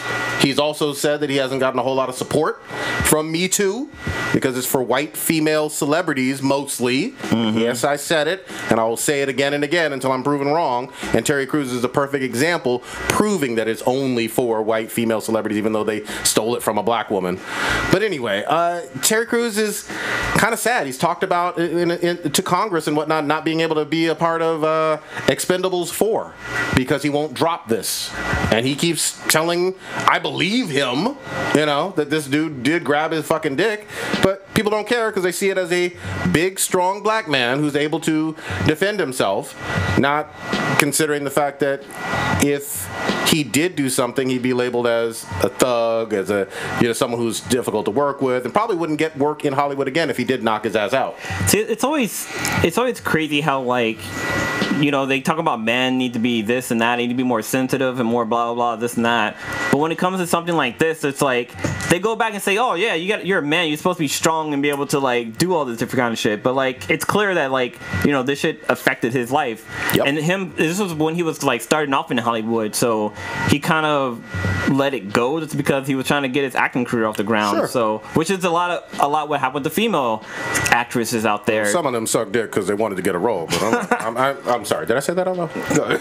But I was just googling right now, and apparently 50 Cent was making fun of the whole thing. 50 is an asshole. He's a fucking troll. 50 loves trolling. That's what he does. He counts his money and he trolls any and everybody. I thought that was very fucked up because this is sincere for Crews, at least for all things I can indicate. I don't know the guy from that. I'd love to interview him. We talked about wanting to have him on here, but he seems sincere, at least to me.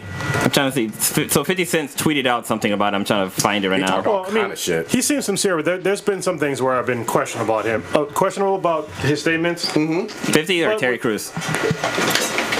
Terry Crews. Okay. But his statements about like what he went through with that, at that party or whatever. Yep. I believe that being sincere. But that's what we're talking about. Yeah. But it's shit about like him saying that all men want to do bad. I'm like, that was crazy. That's you, bro. Yeah, I was like, I don't want to rape nobody. Yeah. I remember that shit. I don't look at women as objects. All right. So if she got a fat ass, I'm gonna look though. yeah, I'm gonna look. But she's not an object. She's still it's attached to a person. Yeah. Who was the person that? It was some director guy or some director, producer, some Hollywood mucky muck. Okay. You know, that wanted to grab his dick. Is he denying it or? I don't. That's a good question. I don't know definitively. I didn't think he denied it either. I didn't hear any statements from the other guy. I don't even know who the fuck the other guy is. So the only one famous is Crews. It's saying that a man who had allegedly groped actor Terry Crews is identified as William Morris, executive Adam Vint reporter. Okay. Is he like some sort of? He's white. Well, it's just like being a man. So it's kind of being a man is like so. If you're a woman listening to this podcast, I understand that a lot of women go through a lot of shit and they're fear of rape, shit like that. But men go through the same thing as far as like physical violence. Sure. Oh yeah. So a man is way more likely to be killed by another man than a woman, or a woman by a man. It's just we're way more likely to kill each other. And so if a man physically assaults you and you do not do something about it, you're kind of like relegated to like beta status, like even kind of below that. So the guy that did that to Terry Crews basically made him his bitch. Yep. And I think unfortunately, I don't like saying physical violence is always the answer, but if somebody's going to physically assault me, I'm going to meet you with that much force or beyond that. Yep. So if you happen to grab my dick, I might punch you in your fucking face or choke you the fuck out. And I think that's an appropriate response, especially in front of fucking people. Like, I'm not going to let somebody physically fucking dominate me at any fucking point in time without any kind of sort of resistance. You know what I mean? But I understand that Terry Crews is in a field to where, I guess keeping hush hush can get you better roles. But at the same time, listen, dignity. That's not a good field to be in. Yeah, you got dignity. You do have. You know what I mean? So. See it. And we mentioned this. We mentioned this while you were out, Chrono. So, at least my stance on it is that had he done that, which is a very logical and appropriate response in terms of responding physically, he also would have been labeled as another black man that is physically violent and he's picking on somebody. And I think even the groping would have probably been left out of the story. It would have been just Terry Crews goes wild and knocks a gay man out. Well, let me add to my statement. The reason why I brought that up is because for men, it's an option to take it to the physical violence realm, right? For a lot of women, that's not really an option, which is why I advocate everybody on this fucking planet, please learn how to defend yourself. Because correctly. Yeah, because if somebody grabs my balls, you're getting fucked up. Yeah. I mean, let's just K-Mac. And it's hard. Not too hard. And weapons even things out too. Yeah, they do. But I mean, weapons don't mean shit unless you know how to defend, unless you know how to use them. And most people don't. You know what I mean? Most people have like this really weird fucking imagination of like how they can defend themselves. Like I literally got in an argument with somebody that's in like some black nerd group about like because my new thing now, it's not my new thing, but I see these things going on the internet of how women can defend themselves and like these videos, and most of them are fucking 100% bullshit on how you should defend yourself against an attacker for like sexual assault or any kind of assault, and they're fucking bullshit.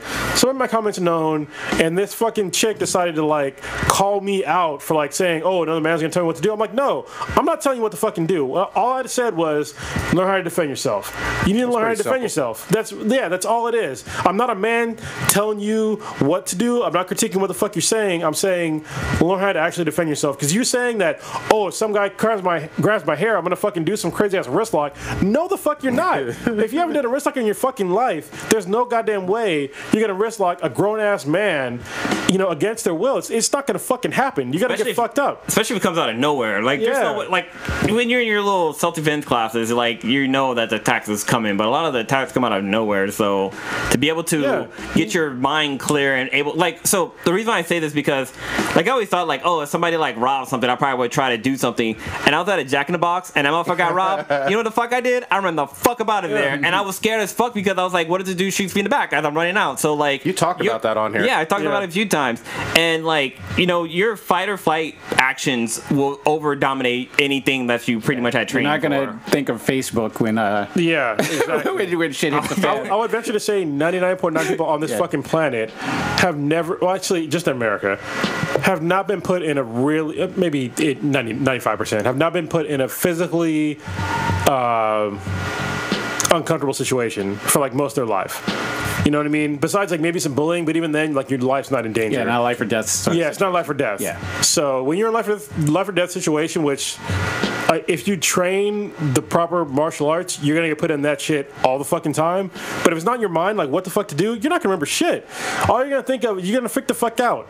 You know, for somebody to say, you know, look at this video, this is how you do it. Looking at a video is not how you fucking do it. You need to fucking train how to defend yourself. And look, I mean, even a grown ass, look at fucking Terry Crews is bigger and more yoked than me. And this guy got physically dominated by a guy that was probably weaker than him. Oh, I'm sure it was. It all comes down to mindset. If you're not used to that mindset on how to like defend yourself, then you're going to get taken advantage of 100% of the time. Yeah, and it seems like he let it happen, you know. He did, and he was angry, but it's like what came up to him was like his career. But it's like, look, man, something like that's not just your career. You know what I mean? My biggest thing is, if this was Rose McGowan or Lindsay Lohan or any white female celebrity, there would be a very different conversation that we are all having. Or any female in general. I haven't heard any like female group of any ethnicity come to like even talk about Terry Crews at all. It's almost unheard of, and I think that's one of the saddest things about it.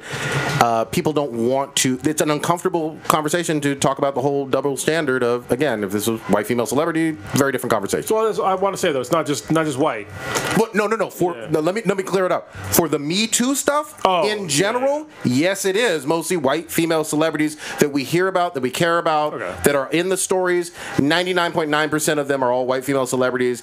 That is a thing, and I think if this was the exact same story with Terry Crews, only replace it with a white female celebrity, very different conversations all across the board, and very different reaction from almost everybody who's talked about it. Well, it's also like the problem that I had with the Me Too movement when it first got started. It's like, okay, Me Too, but you don't understand that like most people on the planet have something fucked up happen to them. Like you saying Me Too doesn't mean shit, because fucked up shit happens to people every fucking day.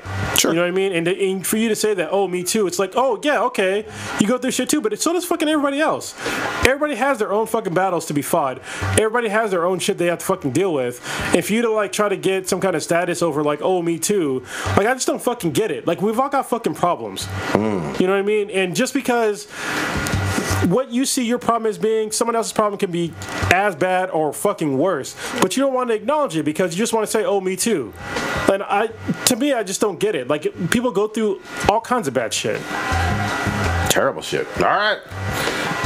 Any other last thoughts? We went deep on Crews. Putting a hashtag on something doesn't help resolve the problem. No, it doesn't. It just gives you. It just makes you fucking feel like you're part of the fucking. Well, the collective. It adds voices to the voiceless. Not the voiceless, but it helps the movement. It's the same shit as when people change their Facebook profile filter and shit. Something happened. Yeah. Let me change the colors. Yeah, they don't mean shit. I wouldn't say that because you know what it is. It's thoughts and prayers. That's exactly what that dumb shit is. No, because it made an impact in Hollywood.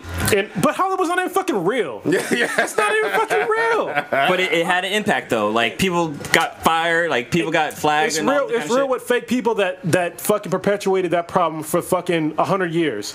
Okay. Yes. I'm very happy that Harvey Weinstein doesn't have a job and he's probably going to go to jail. He was the biggest hit. Yeah, and Kevin Spacey and all that. Fine with that. Good riddance. But I just want to be real clear. I'm happy that those motherfuckers got exposed and all the bad shit that's happening to them. Fine with all of that.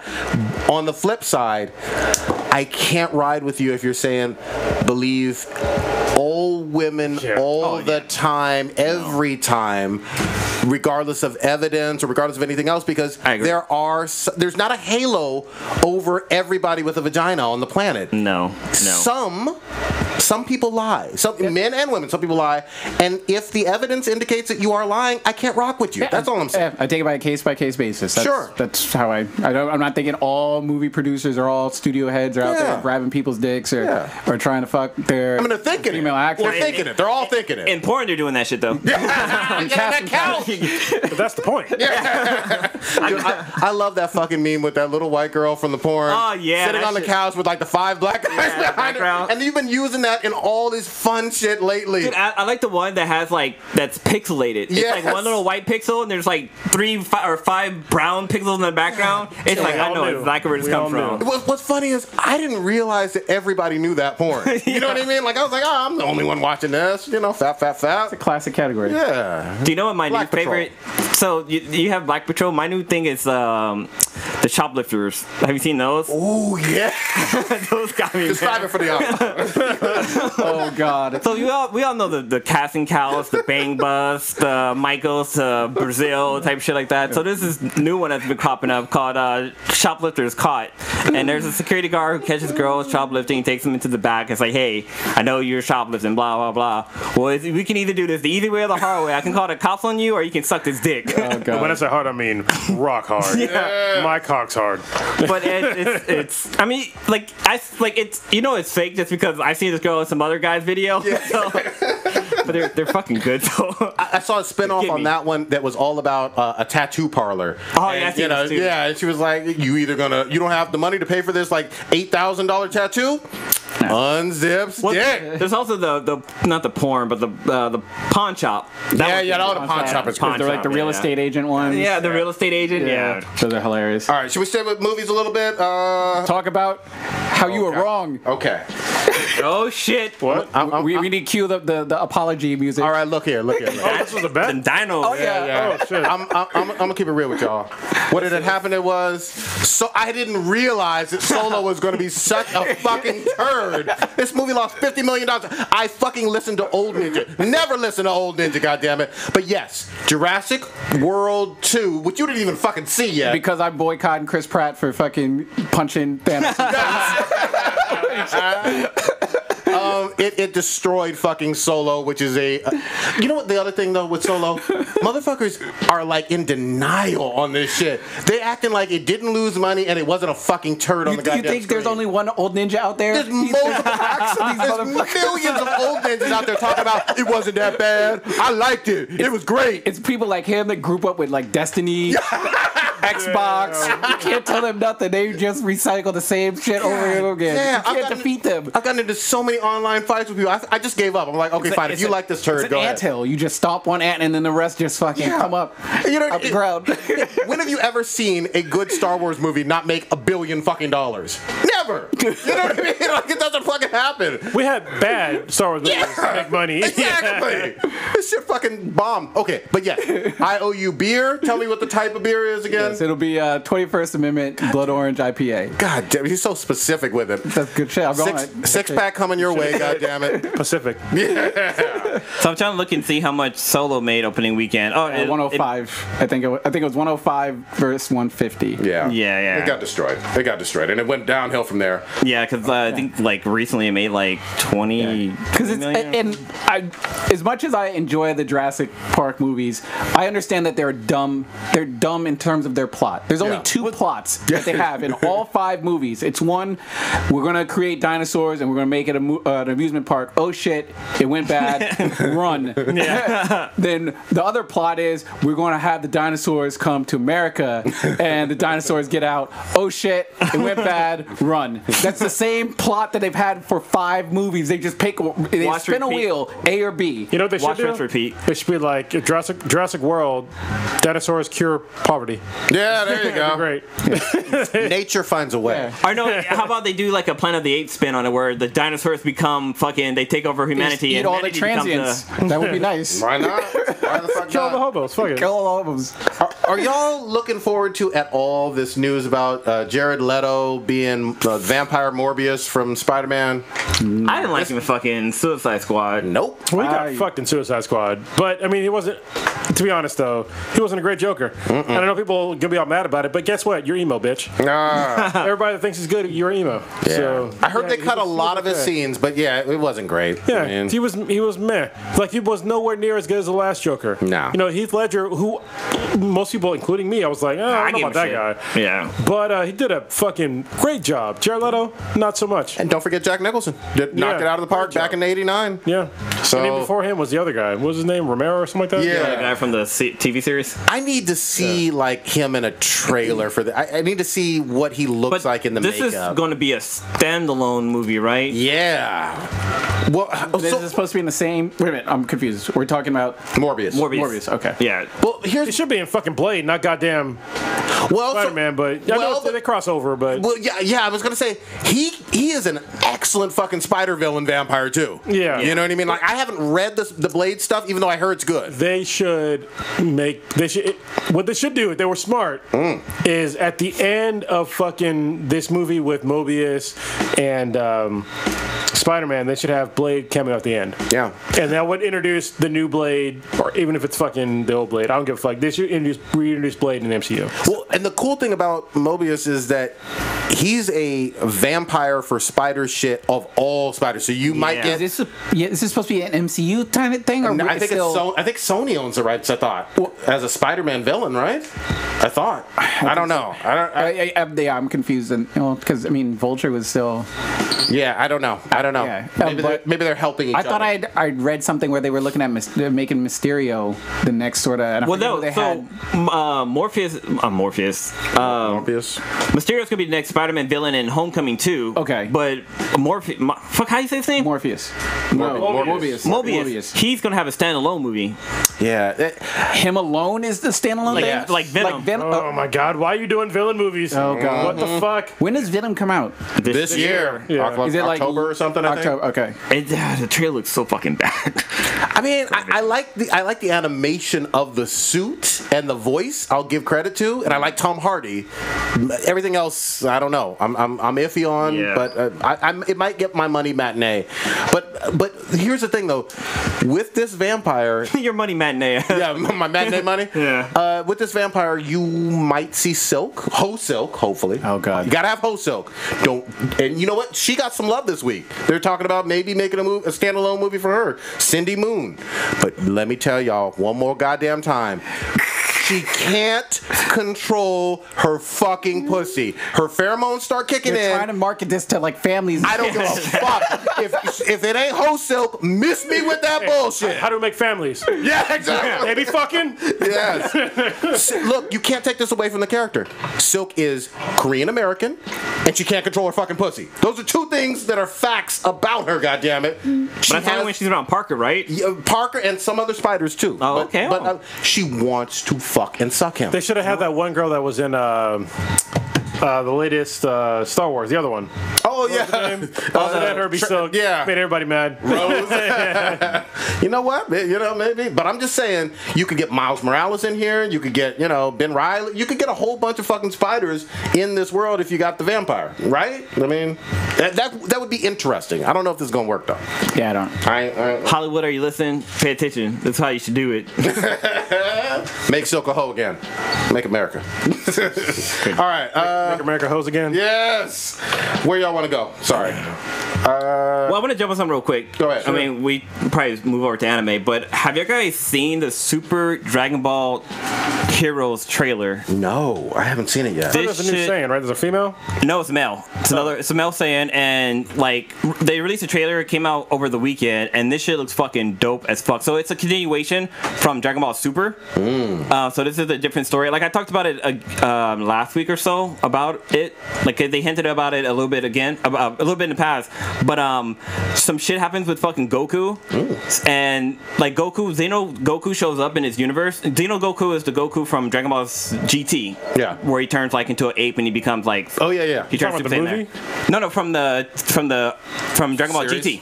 From the actual series. No, Yeah, I'm talking about the new Dragon Ball Super that's coming out. It's a movie, right? Oh yeah, no, it's a series. It's gonna be a continuation of Dragon Ball Super. But there's a movie coming out this year. No, so you have to type in. For real, there's a movie though. There is a movie coming out this year. Yeah, but no. Kronos is like, there's a goddamn movie coming out.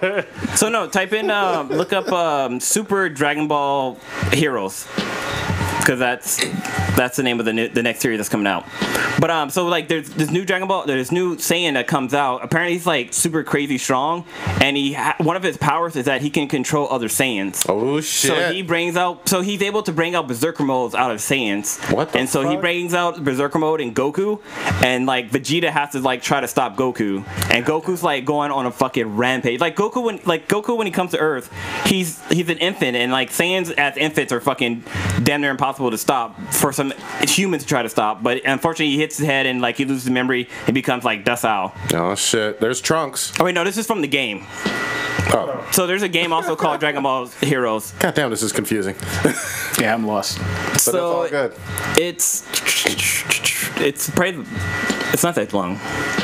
All right, keep going. But yeah, so this anime basically takes place. I talked about it a little bit. So Trunks gets stuck onto this planet where he has to fight for his life, and that's when they run into this other Saiyan who can control other Saiyans. And basically in the trailer, so yeah, this is the trailer right here. But in this trailer, you see Goku. It starts off with Goku fighting Xeno Goku, and it's just cool to see the two fight against each other. Animation looks dope already. Oh yeah, and the animation style is the same as Dragon Ball Super, or at least the last part of Dragon Ball Super. So this right here is Goku Blue God Mode fighting Goku GT Goku, or Super Saiyan 4 Goku. God damn. But then this is the guy who runs this prison where he makes other Saiyans fighting each other. Cooler's in it. There's a bunch of other people from other universes that are pulled into it. So they basically made an anime based off the fucking game, which is kind of fucking dope. That is cool. So we see other Saiyans that are in this. That's from GT. Yeah, that's cool. Yeah, so they bring a lot of GT characters into this too. But so this that's the guy who can control Goku. So there's a scene where like Goku kind of goes berserk, and then like he tells, and then there's also evil versions of him too from different universes. Oh, like clones from the game. Yeah, from the game. Cool. And like the way they run is similar to like fucking like some kind of like Naruto type shit. Yeah. Oh shit, Andrew 21. She's hot as fuck, by the way. Yes, she is. Oh, they got not Beerus's brother. What's his name? Wiz. Yeah. But yeah, it looks fucking dope. So what's crazy about it? The trailer came out this weekend. It comes out July 1st. Oh shit, that's right. So next it's week, like, man. yeah, it's basically next week. But so right now, I don't know. Oh yeah, so Goku's father's in it. Oh shit, yeah. Braddock's in it. And he goes Super Saiyan 3, which is kind of fucking dope. So it'll be interesting to see how this all fucking plays out. But it drops July 1st, but it's not sure if it's gonna be aired on TV or if it's only gonna be available online. Whoa. Okay. So if it's available online, I'm not sure if Crunchyroll will get the rights to it. If you know what I mean? So Yeah. it's right now it's kind of up in the air, but I'm super fucking excited about this. The internet will find a way. Yes. Yeah. The internet will find a way. Hey, Crunchyroll, if you don't get it, torrents will. Yeah, exactly. I sure the fuck will. Act right. That's good shit. Everybody is current-ish except for Blue, and we won't do big spoilers, but Darling and the Franks went fucking hard, man. Yeah. Holy shit. Go for it. I mean, Kronos, yeah. What do you want to share? I loved it. That's all I'll say, but go ahead. I don't know where Blue is at, so I don't want to like. Dude, I'm like episode 2 still. Oh, goddamn. Oh, you're like super early. We can't even really fucking talk about it. No, go ahead, take your talk about it. Let's do it. All right. It'll make me want to watch it, see what the fuck happens. Okay, well, there's a character in the anime that gets pregnant. Mm-hmm. All right, so that was a huge deal. It's not 0-0? No, it's not 0-2. Okay. 0-2 does not get pregnant. It's a different one. She's thirsty as fuck though. She is. But so I remember you guys talking about how like the character, like there's no kids, right? Like The only they, kids like, are clones or some them. shit? Yeah. But yeah, I think they're all basically clones. Okay. So that gets kind of deep in the lore later on in the series because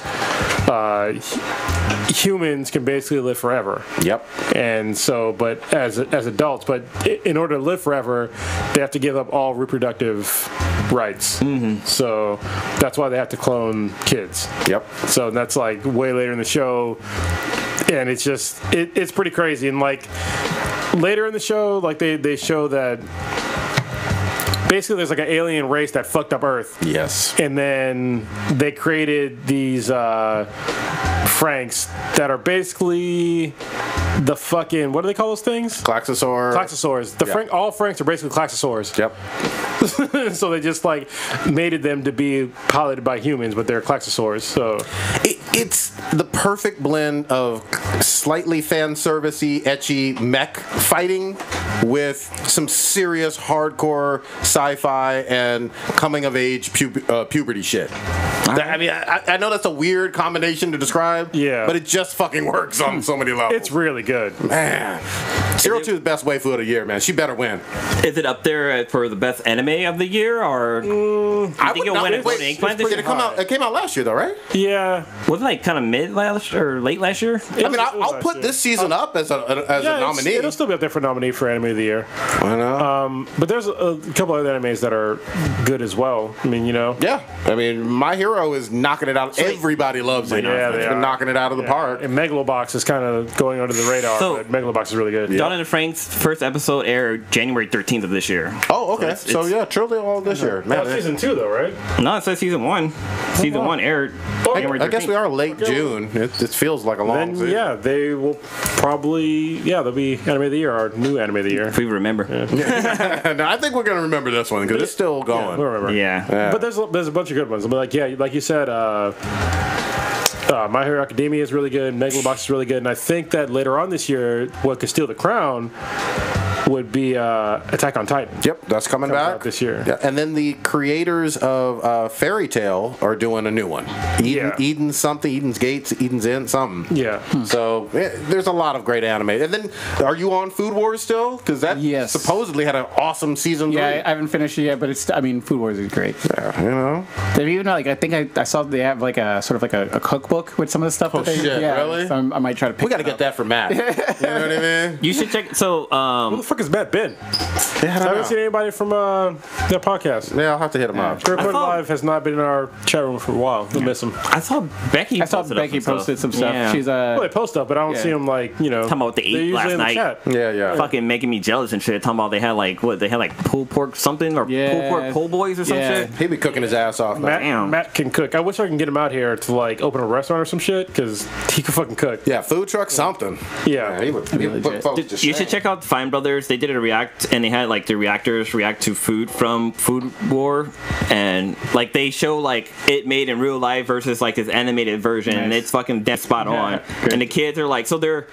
challenged not to eat it. Like their whole thing is not to try to not eat the food, and if they eat it, then they kind of lose that round or whatever. Oh shit. Most of the kids are like, fuck this, I'm taking the L today. I'll take the L today, but I get a full belly. I could eat nothing for a prize. There's no prize at the end. There's no money or anything. It's just bragging rights. Oh, god damn it. Well, pointless. still I get to brag, so. Hey, Blue, what was this product review you was talking about? Oh man, So Cronus and I both brought these wallets from Kickstarter, which they're really good fucking wallets, right? So there's this product out there called BedJet, and basically what this is, it's a little bit more than just a fan that kind of blows underneath your sheet to kind of help you keep cool. There's a lot more technology behind it, but like I kind of suffer from night sweats. Like at night I get fucking super crazy hot, and I am drenched in fucking sweat. Pause real quick. You were getting terrible advice on Facebook about night sweats, by the way. Like what? Like the diabetes thing. You ain't fucking got diabetes. I didn't say that. My mom said that. I know that. I said you were getting terrible advice. Oh, I thought you said I was giving terrible No, I advice. said Okay. you were getting terrible advice. I was like, man, I didn't say anything about it. And then somebody was like, you were dehydrated. I'm like, that's not how dehydration works. Yeah. Like, I'm like, people were giving you really bad advice. Yeah, and like I researched it and stuff like that to try to figure out how to like best like stop it. But like, you know, this company, they're called BedJet, and they started off as a Kickstarter, and eventually they were on Shark Tank, and now they're like the #1 product on Amazon. So I'm like, you know, let me go ahead and give this a try. Like their commercial was kind of funny. They had like a devil and a white woman, like they sleep in the same bed, whatever. Not. Wait, Black Patrol? No, not Black Patrol. Okay. But so basically what it is, it's a fan. It's I've seen this. I've seen a version of this. Yeah. So it's a fan. It's this unit that sits underneath your bed, and it sucks in air and it blows it up under the covers. But it's also a heater too. So like if you want, say if you're always cold at night, you can control this with your cell phone, and you can control the temperature with your phone or whatever not. But what's so cool about it? It has this biometric rhythm system in the app. So basically the bed can start off warm at first, and then it can slowly like cool down. And there's different settings to the fan. So it's not like it blow hard. It might blow lightly. It'll blow at different temperatures wherever you have it set at, which is kind of fucking cool. Does it provide suck? No, only blow. Blow. She's gone from suck to blow. But what's cool about it is that it just attaches to your bed and it blow, and it's real quiet too. You said that like right when she plugged it in like a commercial. No. We are not brought to you by fucking BedJet. This is not sponsored. We're showing the commercial on the video, but yeah. But no, so like what's cool about it is that got some titties though. Definitely not gonna be sponsored by that. She is definitely very thick. Oh, yeah. But yeah, so like we're watching the ad right now. God damn! Yeah, wasn't it a shitty app, right? It was like a really bad app. It was like if it's like somebody in high school made the app, but it works though. Okay, it as fucking long as works. it works, I don't give. Yeah, dude, it fucking works. I will take a shitty looking app that works than a great looking app that doesn't fucking work any day of the week. It works every fucking time. But what's cool? So what's cool about it is that like the sweetest and I, both of us have like twin size duvet on our beds now. Like we have the same bed, but we were staying at a hotel and they had two twin size duvet on a queen size bed. You stole them? No, we actually purchased it through the hotel. They stole them. But what's cool is that like the air that comes out is actually pretty quiet. It's not that. It's like a humming sound, which is kind of like kind of a background noise that kind of help you fall asleep. But if you have two of these units, they actually sell like a sheet or like a comforter where the units can go into the comforters and it's separated in the middle, so one person can have their side hot, another person can still be cold, which is kind of cool because the sweetness is always fucking like cold and she always needs to be heated up. And I try to help her out, but I only can do so much. But anyway. So many jokes. But no, so like I've had this unit since Saturday and I have not had night sweats. Like it works fucking well. Like it's constantly blowing cool air on me, and like it's been like over the weekend it was hot. Like it was like almost hit like 900 degrees this 900 degrees, huh? 900 degrees. It was hotter than this devil's sweat pit. Holy shit, it's expensive. Yeah, it's kind of expensive. What the fuck? But it works. My glasses to see that. So it's right now on Amazon. It's going for $350, but on their website you can get it for $300. So they're having a sale on their website. Oh, okay. It's kind of cool. But dude, like this thing fucking helped. Like usually I'm waking up in the middle of the night with fucking night. Like I can't have a good night's sleep just because I have night sweats. But this thing, I slept through the entire fucking night and it totally helped me out. I bought an air conditioner. But no, so like from a room air conditioner. So like I slept in the room with AC and I still have it. It's just because I get so hot under the covers. And like once I kick the covers off, I get too cold. Too cold, yeah. Yeah, so this thing finds like a perfect balance and it's constantly blowing. And like if I do wake up and feel like I'm too cold, so it blows air from the bottom of the bed, so like your feet might get cold. Yeah. But you can change the settings to make it a little bit warmer, so the air that hits your feet isn't like making your feet cold. The struggle is real for you, dude. It's a fucking pain, and I'm glad I found something that makes sleeping easy. But what's also cool, so it in an Amazon chat, or not in the chat room, but in the recommendations or the question, somebody asked like, what happens if you fart underneath the cover? Would it blow the fart into your face? It'll blow the fart into your face, because I tried it out. Jesus Christ. But yeah, it's a cool product, and I recommend it. Like it's really helpful for me. And if you have a partner and you guys have different settings or temperatures, whatever, you can buy two of them and you get like a bit of a discount. But yeah, definitely check it out. They have a 60-day money back guarantee, so if you don't like it, you can send it back. This does sound like an ad, goddammit.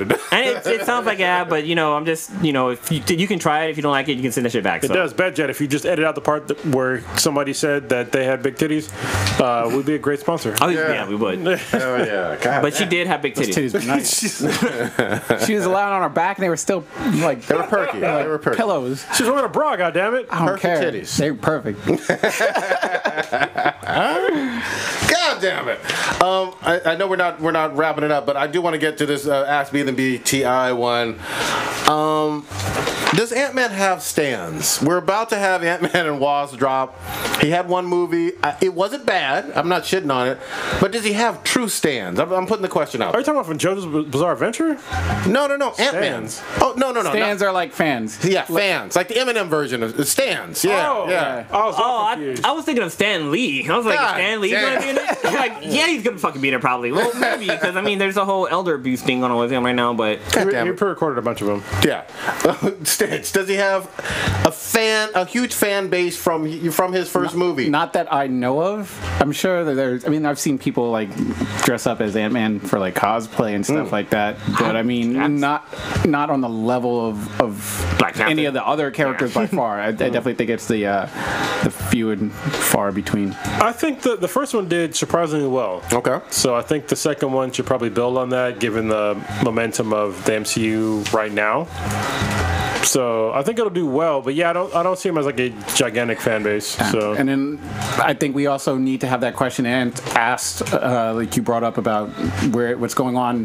Where is this fitting in the universe? Because Ant-Man is in that storyline. yeah, Yep. So- Ant-Man didn't die, Wasp didn't die, but I think it's before. I'm pretty sure it's before. They better clarify that on jump. Yeah. Like Yeah. opening sequence. This is before Infinity War. Don't complain. You know the way they should do that? They should start it off with a scene where maybe one of them kind of holding the other one, and they're starting to fucking fade away, and then they do like 2 years before or something. Yeah, like that. something Yeah. clear as day. Because that would help.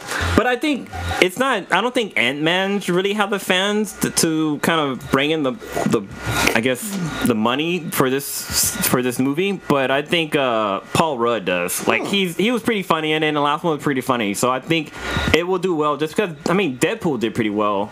It's the third highest grossing rated R movie worldwide of all time. Yeah. So I think it will do pretty well in the theaters. The second one. I'm not doubting that it's going to do well, probably north of 500, maybe even 600 million. I don't think it's going to do Black Panther or Infinity War numbers for certain, but I'm mildly interested in this. I feel like I'd rather see Incredibles 2, but I'm sure someone on the cast has to see this. Yeah. I'll probably see it. Okay. It comes out next Friday, right? I thought it was even this fucking Friday, man. It's soon because they just had the red carpet premiere, I think, like yesterday or something. And it's not getting shit on from the critics or whatever. I doubted it would. Oh, that's the first one. No, I was going to say it's got a 93% rating right now, but that's the first one. Damn. I didn't even know the first one got that high. First one was pretty good. That was on That high? Yeah.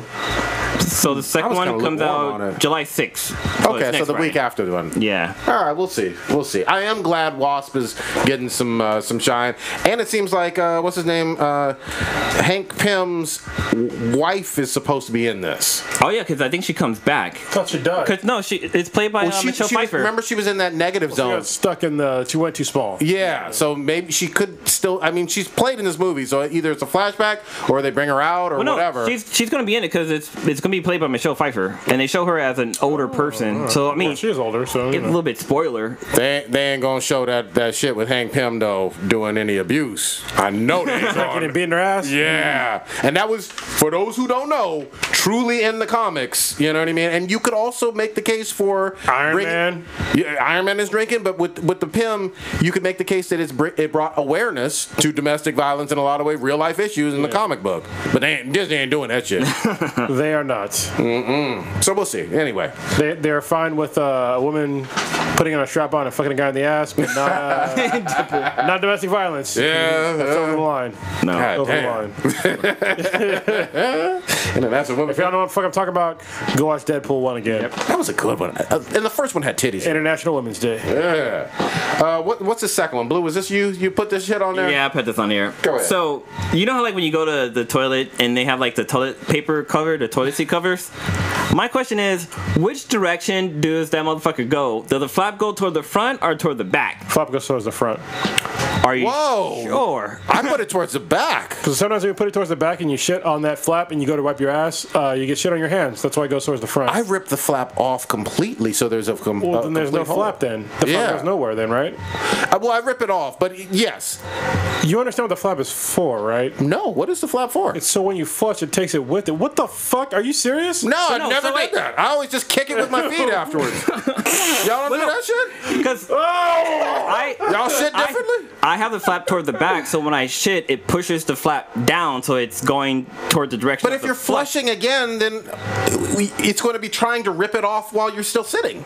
No, God damn it! You stand the fuck up when you're done, and then So that's another But the follow-up first question. flush that you did, though, what happens to that? listen, God damn it! When you're done taking a shit, you wipe your ass. You stand up. You take the paper off your ass. You leave it on the seat. When you flush, that flap pulls the fucking thing down and it flushes it for you. So you've done no flushes before. There's just that one flush after you're already up. Yes, that's all you do. That's what it's for. But I flushed multiple times. I'm shitting.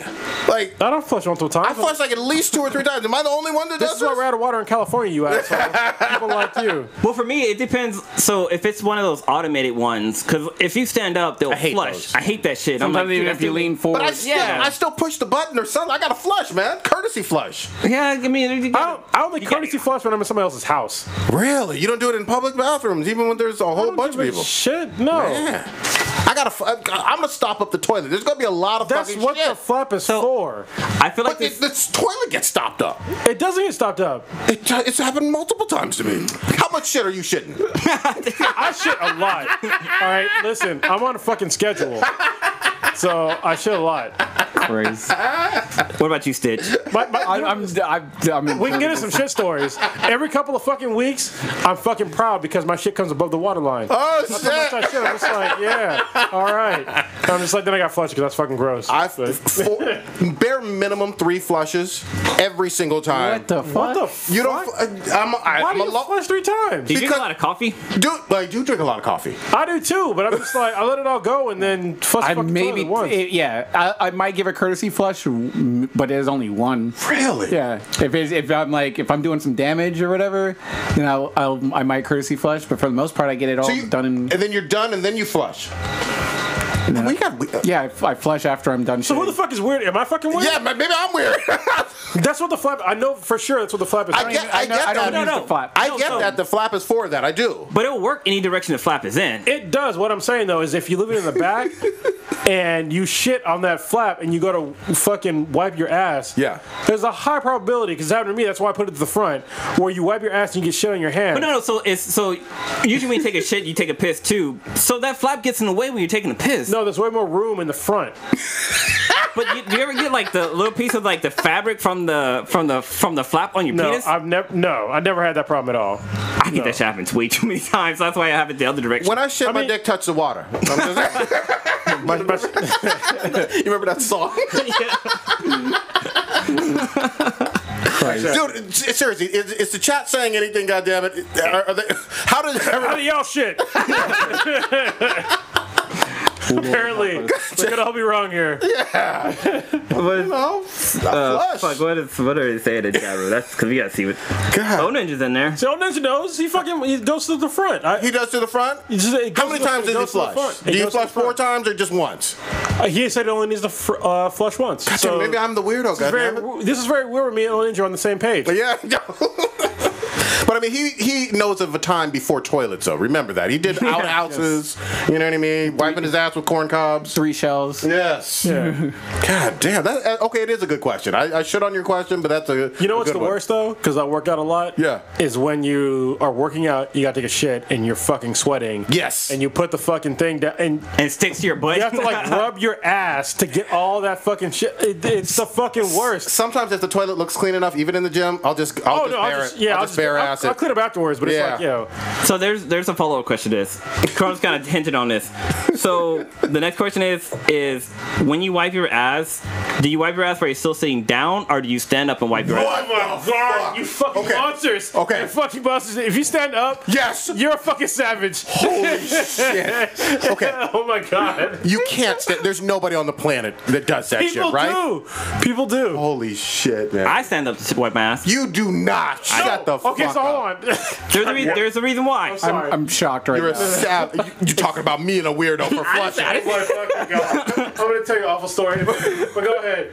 No, so for example, if I'm using like the toilet seat cover, if I'm going to wipe my ass, I can't wipe my ass because that fucking paper's in the way, so I kind of got to stand up to be able to do it. But I don't like stand straight up. Like I kind of bend over and wipe my ass still. I can do it still sitting down. But I was talking to K-Mac, and apparently this might be a male-female thing, but she was saying how she stands up to wipe her ass. Really? And I was just like, whoa, no, stop. Why the fuck are you standing up? Like, she reaches around, like the other way. But then, I'm just like, what the why the fuck would you do that? Still around. Wait, what do you mean the other way? She like has to stand up a little bit and reach around the other direction. What is the other direction? I'm confused. So, There's do you reach between your legs? No, back behind. Well, that's how you have to wipe your ass, right? That's not how I wipe my ass. I wipe my ass from Whoa,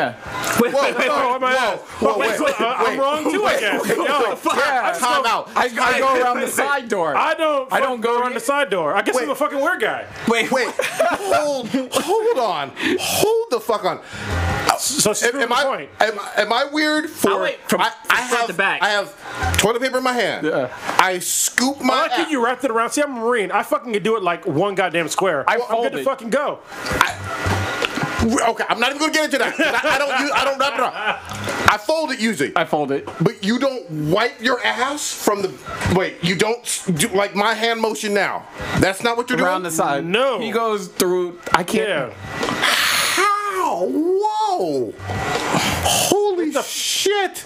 Wait, who is weird here? Yeah, that's what I'm saying. Damn it! I thought you was weird. Apparently, I'm the fucking weird guy. I'm standing up to wipe my ass. You're fucking wiping front to back. I'm the fucking weird guy. Everybody has You're their own splashing thing. a bunch of I'm times. the fucking weird guy, I guess. Holy shit! Stitch is wiping from the side. I wipe from the side. I also use moist. I also use moist towelettes. Yeah, I use moist towelettes. Side? Like from the like how you're doing. Like I don't go through my legs. I'm going back. Yeah, well that's why I said yeah. Okay. Yeah. Hold Like, on, just for the record, this is the shittiest conversation ever.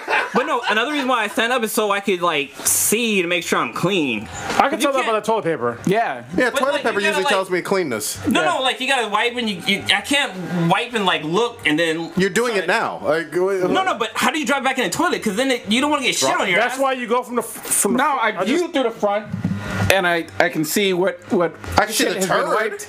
So wait, you wipe and drop and then look and see if it's clean or not? Yeah. Oh my god. I mean, normally you have an idea when you're. I thought this was as you're almost universal done. as eating cereal It from is a definitely spoon. not. Holy shit. I thought it was on my way. Apparently it's not. I'm just saying. I lift my balls, my dick up, wipe my ass, good to go. But my favorite thing is using baby wipes. Holy shit. Baby wipes is the shit. I- Well, hold on. You got to use flushable wipes because I used to use baby wipes, but those are fucking real bad. Yeah. Real fucking bad for your toilet system. Yep. So use flushable wipes that break up. And I usually don't have them on me, and I don't like the wet feeling per se, other but than the I do bathroom. feel cleaner. They're in all my bathrooms. Yeah. So God damn it. Damn. Wow.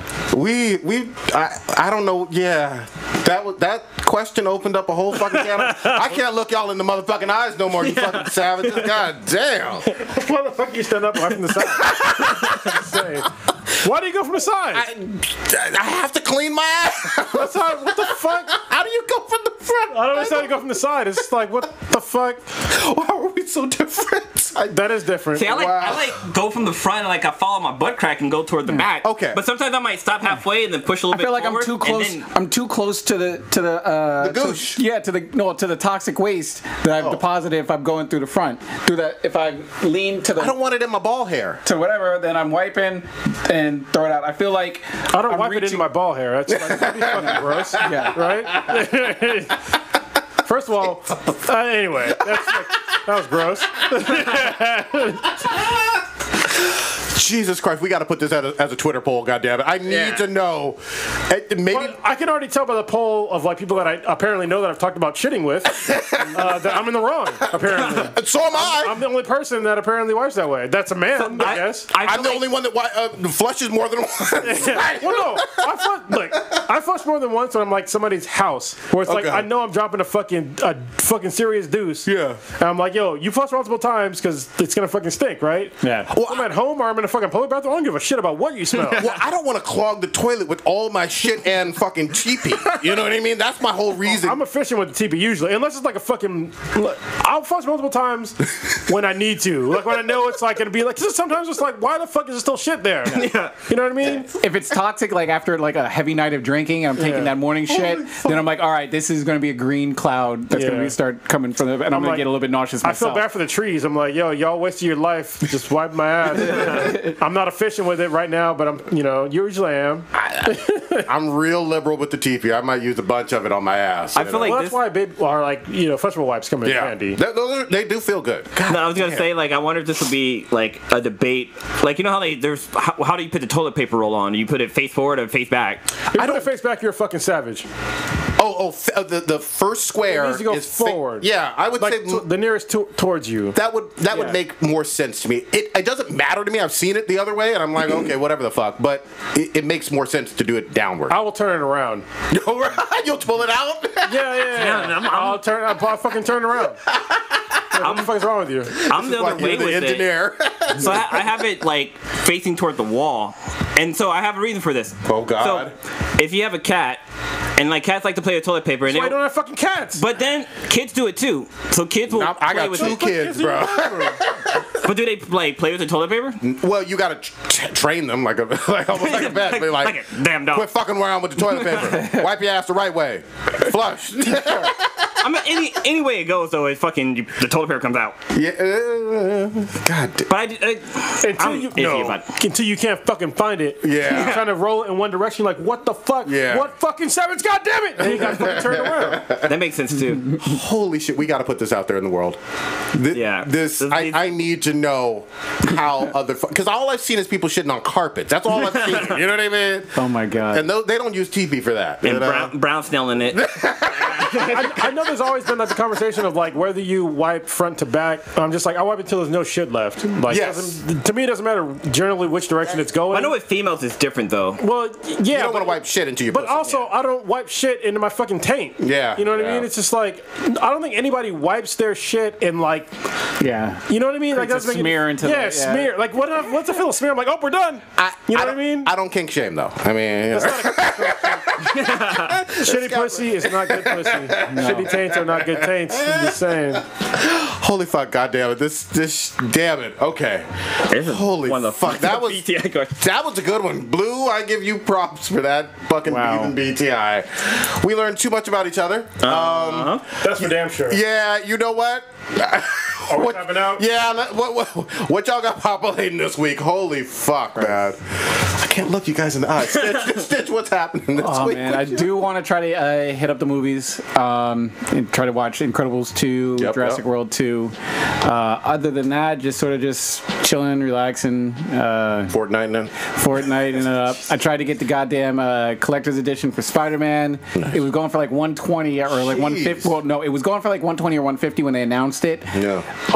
All sold out at fucking GameStop. I check online, they're going for like $300-$400. I was like, fuck, a big game. Yeah, I'm so pissed. It's gonna be a big game. I can't wait for that one. Blue, what you got populating? Oh fuck! What? Are we doing the thing this weekend with Jay Trees? The interview? Yes, we are. Yeah, it's Saturday. Yeah, we're doing an interview with Jay Trees. So I'm looking forward to that because those guys do pretty good music. And we'll do some more reacts. Yes. Yeah. So because I like doing reacts with us. Actually, that might be this will be our third time, right? Yes, this is third. Yeah, third time. Our most frequent guest ever. Yes, and they're good people. Like celebrity guests. Yeah. So. But so we got that going on. I'm going to my homeboy Tito's birthday thing this Saturday. Oh, nice. Yeah, so he's turning an age. I can't think of what age he is. But I wanted to mention also, I've been playing this game on the Android phones. The app's available on the iPhones as well. It's called Ho.io. And basically what it is... Who's a hoe? You're a hoe. Your butthole.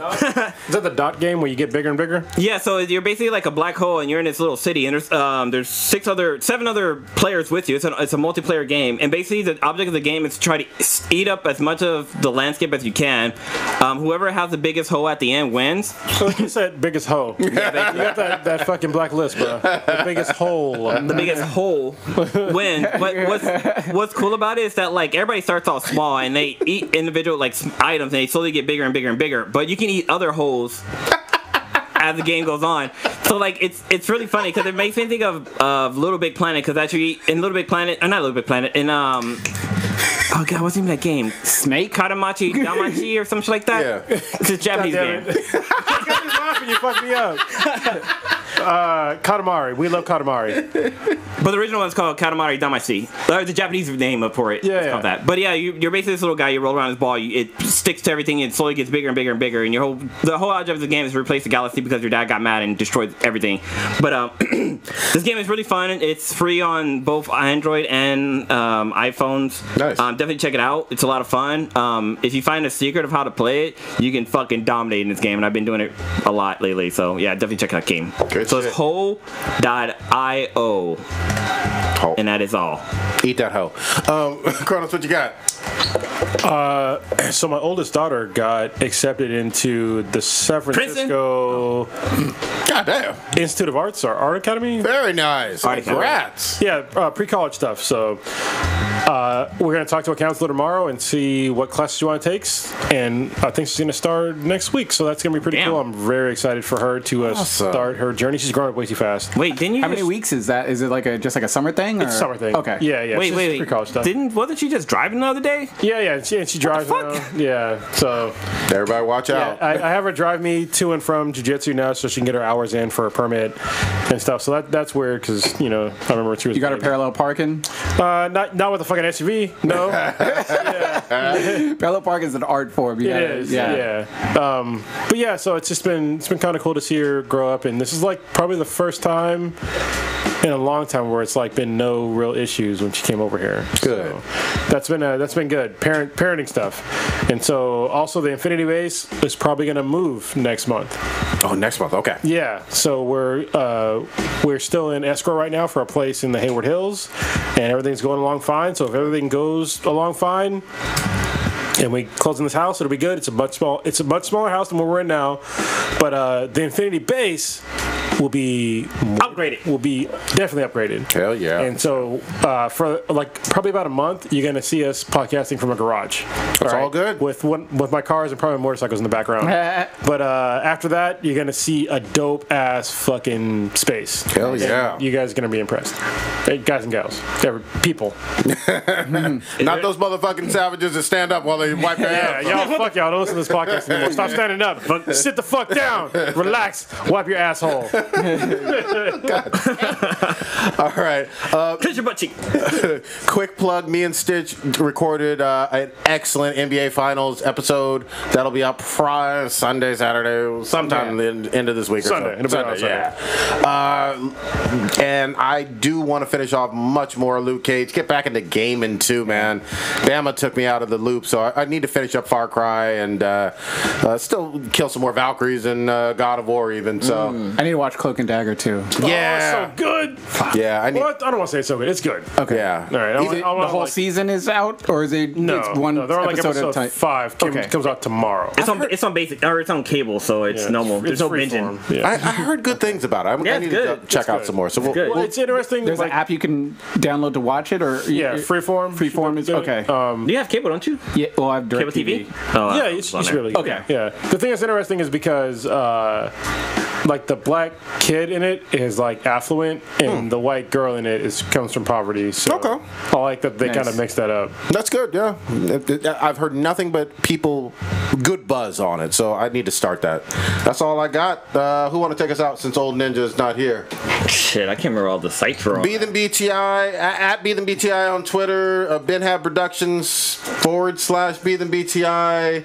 You can find us on Twitter at Be Them BTI, Instagram Be Them BTI, Twitch, Yeah. BTI, Player FM. You can find us on there. Stitcher Radio, Apple Podcasts. We're on there. Rate us on Apple Podcasts. Yeah. We will do some reading of new reviews on Apple Podcasts. Yeah, we need to do that. It's been a while. I haven't looked at a while either though. Yeah, we'll look. Still rocking 5 We stars. had 5 stars last time I checked. So Hell yeah. Hopefully, you still got 5. Cause I've still been taking people's phones to get 5 stars. Nice. Keep Right. rocking with us. Wipe your ass the right way. All the wrong way. Shit, as long as you're wiping your ass, nasty. just don't wipe it into your fucking genitals. That's fucking gross. Damn, Like yeah. Make sure to stick a finger in there. Oh, Jesus Christ. Prostates. Since the splitting of the atom only a few decades ago, and through his God-given genius of science, man, at last, has succeeded in penetrating further and further into the unknown vastness of space. Yet many questions remain unanswered.